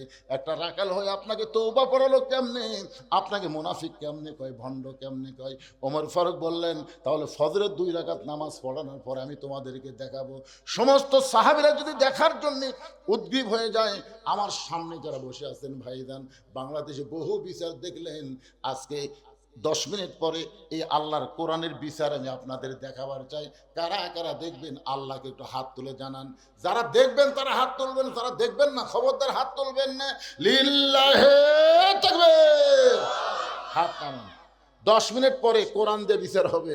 রাখালের এই বিচার দেখার জন্য সবাই হাত তুলছেন। কারা কারা দেখবেন না তারা হাত তুলেন তো। তার মানে সবাই দেখবেন। এই 10টা মিনিট আল্লাহর ঘর মসজিদের জন্য আপনাদের কাছে, এখানে যারা বসে আছেন ভাইজান, এখানে যারা বসে আছেন, বাপ মা যাদের কবরে গেছে, বাপ মা যাদের কবরে গেছে, দাদা দিদি কবরে গেছে, আল্লাহর ঘর মসজিদের উন্নয়ন কল্পে একটা কোরআন শরীফ বাবদ 500 টাকা দান করবেন। আপনি 500 টাকা দান করলে একটা কোরআন শরীফ সম পরিমাণ দান করার সওয়াব আল্লাহ আপনাদের বাপ মার কবরে দিয়ে দিবে। পৃথিবীর শ্রেষ্ঠ দান মসজিদে একটা কোরআন শরীফ বাবদ 500 টাকা দান। আপনাকে কোরআন শরীফ দেওয়া লাগতেছে না, কোরআন শরীফ বাবদ 500 টাকা দিবেন। পৃথিবীর শ্রেষ্ঠ দান একটা কোরআন। বাপ মা মারা গেছে, বাপ মার কথা মনে করে দান করেন ভাইজান, বাপ মায়ের কথা মনে করে। জি মাশাআল্লাহ, বলা মাত্র টেজের উপর থেকে একজন আল্লাহর বান্দা কোরআন শরীফ বাবদ 500 টাকা দান করেছে। বাপ মা মারা গেছে, দুইজনই, বাপ মা দুইজনই কবরে চলে গেছে। আল্লাহ বাপ মার রুহের মাগফিরাতে আল্লাহ দানকে কবুল করে নেন, বাপ মার কবরকে জান্নাতের টুকরা বানায় দেন। আল্লাহুম্মা আমিন।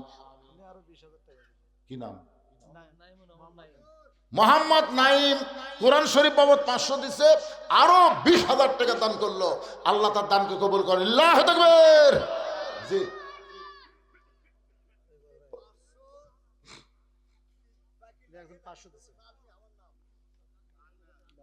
বাড়ি এই গ্রামেই। আপনার নাম? আলহাজ মোহাম্মদ।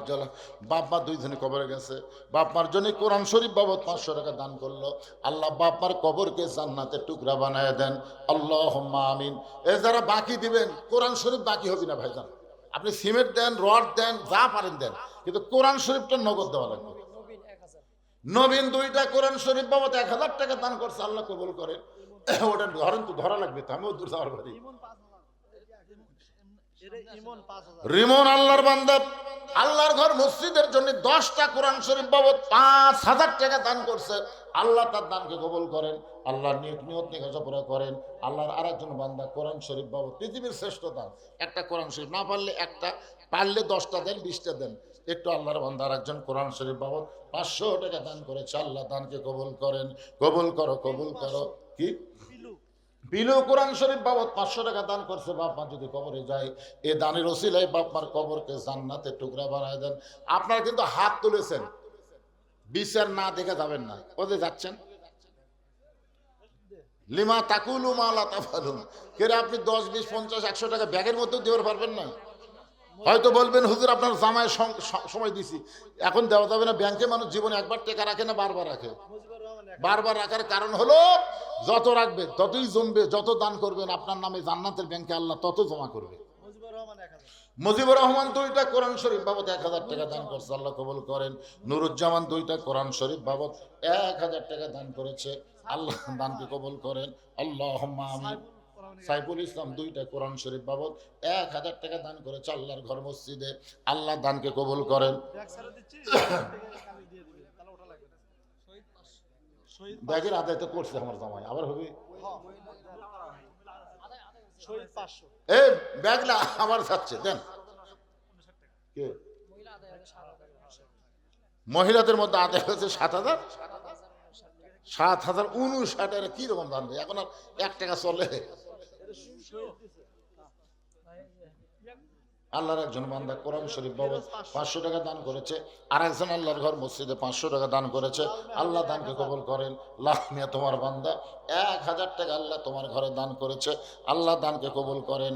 আল্লাহ নেক নিয়ত নেক আশা পুরা করেন। আল্লাহুম্মা আমিন। এসআই তোফাজ্জল তার বাবার জন্য 20,000 দিয়েছে। এসআই তোফাজ্জল হোসেন তার বাবা মারা গেছে তাই না? বাবার জন্য 20,000 টাকা দান করেছে। আল্লাহ তার বাবার কবরকে জান্নাতের টুকরা বানায় দেন। জোরে কোন আমিন। এই বিজ্ঞাপনের যার নাম আছে সবাই দিছে। প্রধান প্রধান প্রধান অতিথি কি দিছে? প্রধান অতিথি আর অসুস্থ হলে তো বেশি দেওয়া লাগবে। আমরা দোয়া করে দেব। এগুলো রাজনীতির নেতা যারা বিজ্ঞাপনের নাম দেয় এরা কয় দিবে, দিবে ইনশাল্লাহ। মোটামুটি সবচেয়ে বেশি দিবে, দিবে না ইনশাল্লাহ। দেন মাহমুদুল হাসান কত দিল? চেয়ারম্যান পদপ্রার্থী মাহমুদুল হাসান। গুলজার ওই বাকি আবার কি চেয়ারম্যান পদপ্রার্থী? ও প্রবাসী 3,000 টাকা বাকিতে দান করেছে। আল্লাহ কবুল করেন। বাদল স্যার, এটা কোন বাদল? ব্যাংকার বাদল। এগুলো আপনি ছেলে? আচ্ছা এগুলো কি লিখতেছে নাকি? লিখতেছে, লিখতেছে বাদল সাহেব 10,000 টাকা দান করবে আল্লাহর ঘরে। আল্লাহ তার দান কবুল করেন। আল্লাহুম্মা আমিন। এনটিভি সাংবাদিক এমদাদুল হক ওরে 2টা পিলার করতে যে টাকা লাগে সে টাকা সে দিবে। আচ্ছা কত লাগবে আনুমানিক? একটা ওটা ওইভাবে তো হিসাব করে পরে ওটা হিসাব করে যা লাগে সে দিবে। ওটা একটা দোয়া করা লাগবে তো যা লাগে। আর সাধারণ লোক মনে করে 2 পিলার কত লাগবে? ধর 50,000 হবে। ওরে বাবা মিস্ত্রি আপনি? কম পক্ষে 50 লাগবেই। এইরকম 2টা পিলার আল্লাহর ঘর মসজিদে দেওয়ার নিয়ত করেছেন। তার নামটা হলো কি নাম? সোহরাব হোসেন নাকি এমদাদুল হক সাহেব। 2টা পিলারের যত টাকা লাগবে মসজিদের আল্লাহ দান করবে। আল্লাহ তার দানকে কবুল করেন। আল্লাহুম্মা আমিন।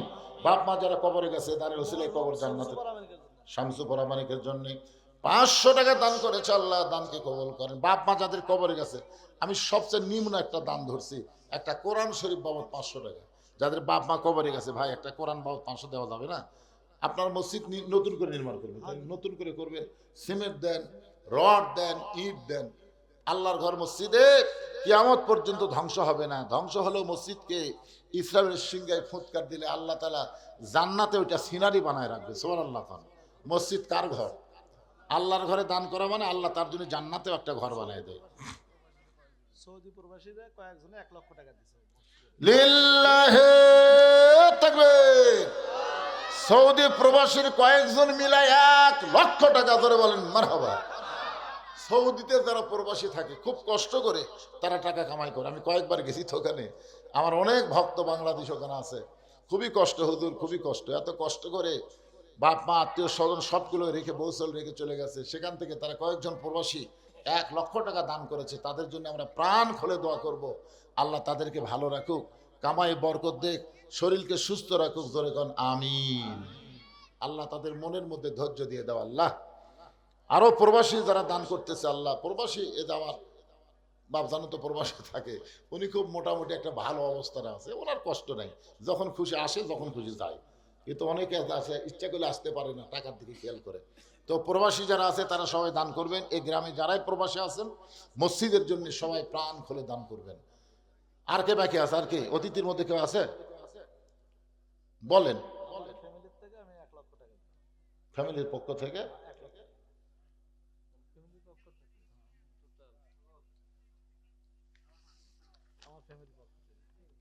খোরশেদ আলম, এটা কি? হ্যাঁ, খোরশেদ আলম পিন্টু সাহেবের পরিবারের ফ্যামিলির পক্ষ থেকে 1,00,000 টাকা ধরে বলেন মারহাবা। আল্লাহ তার এই বিশাল দানকে কবুল করেন। আবার যখন যা লাগবে দান করবি ইনশাল্লাহ। যারা দেয় তারাই দেয়, বোঝেন না কেন? যারা দেয়, লিটন সরকার 500 টাকা দান করেছে। আল্লাহ লিটন সরকার দানকে আল্লাহ আপনি কবুল করেন, আল্লাহুম্মা আমিন। এখানে এই যে মোহাম্মদ, আচ্ছা সবাই তো দিল তাই না? পেস্তাও দিছে, সোহরাব হোসেন সজল দিছে। তো সোহরাব হোসেন সজল সাহেব দেরি করতেছেন কেন? কোনটা কত? 500।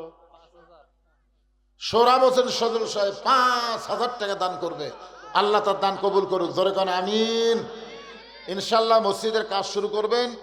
পৃথিবীর আল্লাহর ঘর তৈরি শুরু করছে, তৈরি শেষ হয়নি এরকম দেখছেন আপনারা? শুরু করলে ইনশাল্লাহ দেখবেন হয়ে যাবে। আপনাদের মনে করেন না টাকা হয়নি এখন শুরু করবো না, এটা কিন্তু শয়তানের ধোঁকা। টাকা হয়নি তার মানে শয়তান ধোঁকা দিতে টাকারও লাড়াছাড়া খা। এই লাড়াছাড়া খাওয়ার চেষ্টা করবেন না। যে টাকা হয়েছে এইটা দিয়ে শুরু করবেন, খালি করেই দেখেন কে দিবে। অনেক লোক আছে তারা গোপনে দান করতে স্বাচ্ছন্দ্য বোধ করে, প্রকাশ্যে দিতে তাদের শরম লাগে। এরকম কিছু লোক আছে না নাই? পৃথিবীর যত বড় বড় কাজ হয়েছে এগুলো কাজ কিন্তু প্রকাশ্যে দানে হয়নি, গোপন দানই বেশি হয়েছে।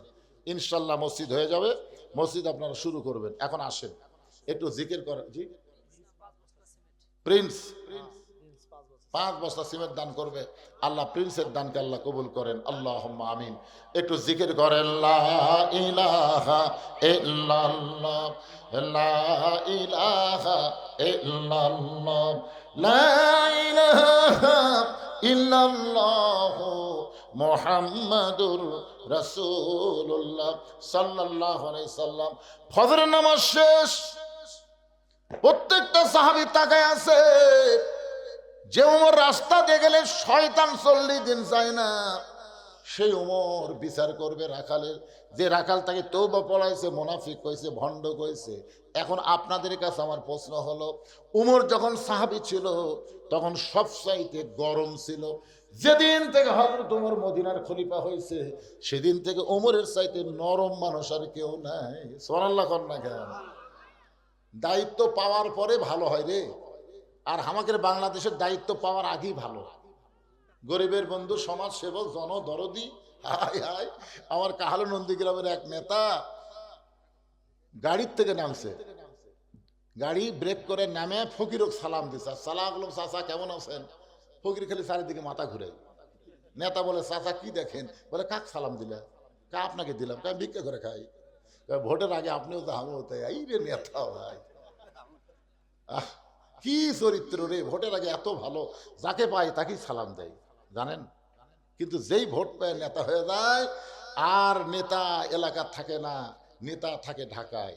মাঝে মধ্যে নেতা বেড়াবার আসে, সায়েন্সের অত্যাচারে একটা গরিব নেতার কাছে যাবার পারে না। জোরে কোন কথা ঠিক কি না?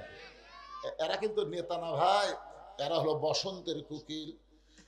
আদর্শের নেতা হলে ওমর ফারুক আগে গরম ছিলেন, কিন্তু যেদিন থেকে মদিনার খেলাফতের দায়িত্ব পাইলেন সেদিন থেকে তার মতো নরম মানুষ কেউ নাই।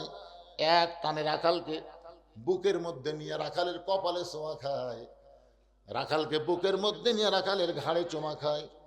সমস্ত সাহাবীরা বলে, আমিরুল মুমিনিন, যেই লোকটা আপনাকে তওবা পড়ানোর কথা বলতেছে, মুনাফিকের কথা বলতেছে, ভণ্ড হওয়ার কথা বলতেছে, এত বড় বড় কথা বলার পরে লোকটাকে বিচারের নামে আপনি বুকের মধ্যে নিয়ে কপালে চুমা খেয়ে আমাদের কি দেখাইলেন?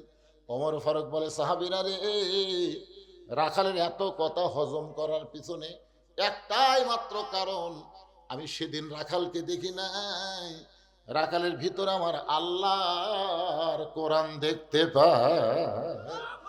এই কোরআন শুধুমাত্র শোনার কোরআন না, এই কোরআন হলো বাস্তবে গ্রহণ করার না। এই জন্য ভাইদের আমরা সবাই বলবো, স্বাধীনতার পরে 54 বছর আমরা বহু দেখলাম, কিন্তু আগামীতে যে কোরআনের ওয়াজ শুনতেছে, এই কোরআন বাস্তবে বাংলার জমিনে একটু আমরা আমল করে দেখতে চাই। আল্লাহ যেন তৌফিক দেয়। সকলে বলে আল্লাহুম্মা আমিন। ইস্তিগফার পড়েন, আস্তাগফিরুল্লাহ রব্বি মিন কুল্লি জামবি ওয়া তুবু ইলাই, আস্তাগফিরুল্লাহ রাব্বি মিন কুল্লি জামবি ওয়া আতুবু ইলাই লা হাওলা ওয়ালা কুওয়াতা ইল্লা বিল্লাহিল আলিয়্যিল আযীম আল্লাহুম্মা আমিন আল্লাহুম্মা আনতাস সালাম ওয়া মিনকাস সালাম তাবারাকতা ইয়া যাল জালালি ওয়াল ইকরাম। আল্লাহ, তোমার বান্দারা কত কষ্ট করে মেহনত করে আজকের জান্নাতের বাগান লাগাইছে তোমার মসজিদকে সুন্দর করার জন্য।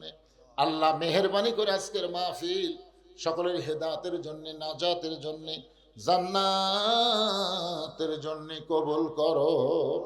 এই মাহফিলের শুরু থেকে শেষ পর্যন্ত যত আলোচনা হয়েছে এর মধ্যে যদি ভুল হয়, ত্রুটি হয়, মাফ করে দিও। এর যা হাদিয়া মঞ্জুর করো। সোনার মদিনায় নবী পাকের রওজা মুবারকে আল্লাহ কবুল করো। তামাম আম্বিয়ায়ে কেরাম, আসহাবে কেরাম, তাবিনে কেরাম, তাবা তাবিনে কেরাম, তামাম পৃথিবীর মাটির নিচে যত মুমিন মুমিনা শুয়ে আছে আল্লাহ সকলের আরওয়াফে হাদিয়া কবুল করো।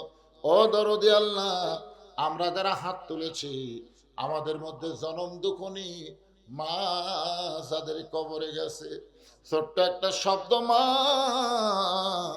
এ নামের মধ্যে কি মধু, যাদের মা নাই তারাই বুঝতেছে। এই দরদের মা যাদের কবরে গেল, মায়ের কবরকে আল্লাহ জান্নাতের টুকরা বানায় দাও। দরদের বাবা যাদের কবরে চলে গেছে, বাড়ি গাড়ি সহায় সম্পত্তি সব থুইয়া আমাদের সব দিয়ে এতিম হয়ে বাবা যাদের কবরে চলে গেল, আল্লাহ বাবার কবরকে জান্নাতের টুকরা বানায় দাও। আমাদের দাদা দাদি, নানা নানি, আত্মীয় স্বজন, শ্বশুর শাশুড়ি যাদের কবরে গেছে আল্লাহ মাফ করে দাও। আয় আল্লাহ তাআলা, তোমার ঘর মসজিদকে কবুল করে নাও। তোমার মসজিদকে মহব্বত করে নগদে বাকিতে লক্ষ লক্ষ টাকা, এমনকি গামছার মধ্যে 10টা টাকা হলেও যারা দান করেছে আল্লাহ সব দানগুলোকে জান্নাতের বিনিময়ে তুমি কবুল করো। আজকের মাহফিলের সম্মানিত সভাপতিকে আল্লাহ তুমি কবুল করো, সহসভাপতিকে আল্লাহ তুমি কবুল করো, প্রধান অতিথিকে আল্লাহ তুমি কবুল করো, বিশেষ অতিথিদের আল্লাহ কবুল করো। মসজিদ কমিটির সভাপতি, সহসভাপতি, সেক্রেটারি, ক্যাশিয়ার, মসজিদের খতিব, মসজিদের ইমাম, মসজিদের মুসল্লি, আল্লাহ সবাইকে তুমি কবুল করো। আমার সম্মানিত মা বোনেরা, পর্দার অন্তরালে বসে বসে ওয়াজ শুনেছে, আবেদা সালিহা পর্দা নিশে কবুল করে মা ফাতেমার চরিত্র দান করে দাও। আল্লাহ, আমি অসুস্থ, আজকের মাহফিলের প্রধান অতিথি অসুস্থ, আল্লাহ সবাইকে সুস্থতা দান করো। আল্লাহ কে কোন নিয়তে হাত তুলেছে সকলের নেক নিয়ত, নেক আশাকে আল্লাহ তুমি কবুল করো। একটা মিনিট একটু নিজের দিকে তাকায় দেখেন, কত মানুষের জানাজার নামাজ আমরা পড়েছি, এই 2 হাত দিয়ে কত কবরে আমরা মাটি দিয়েছি।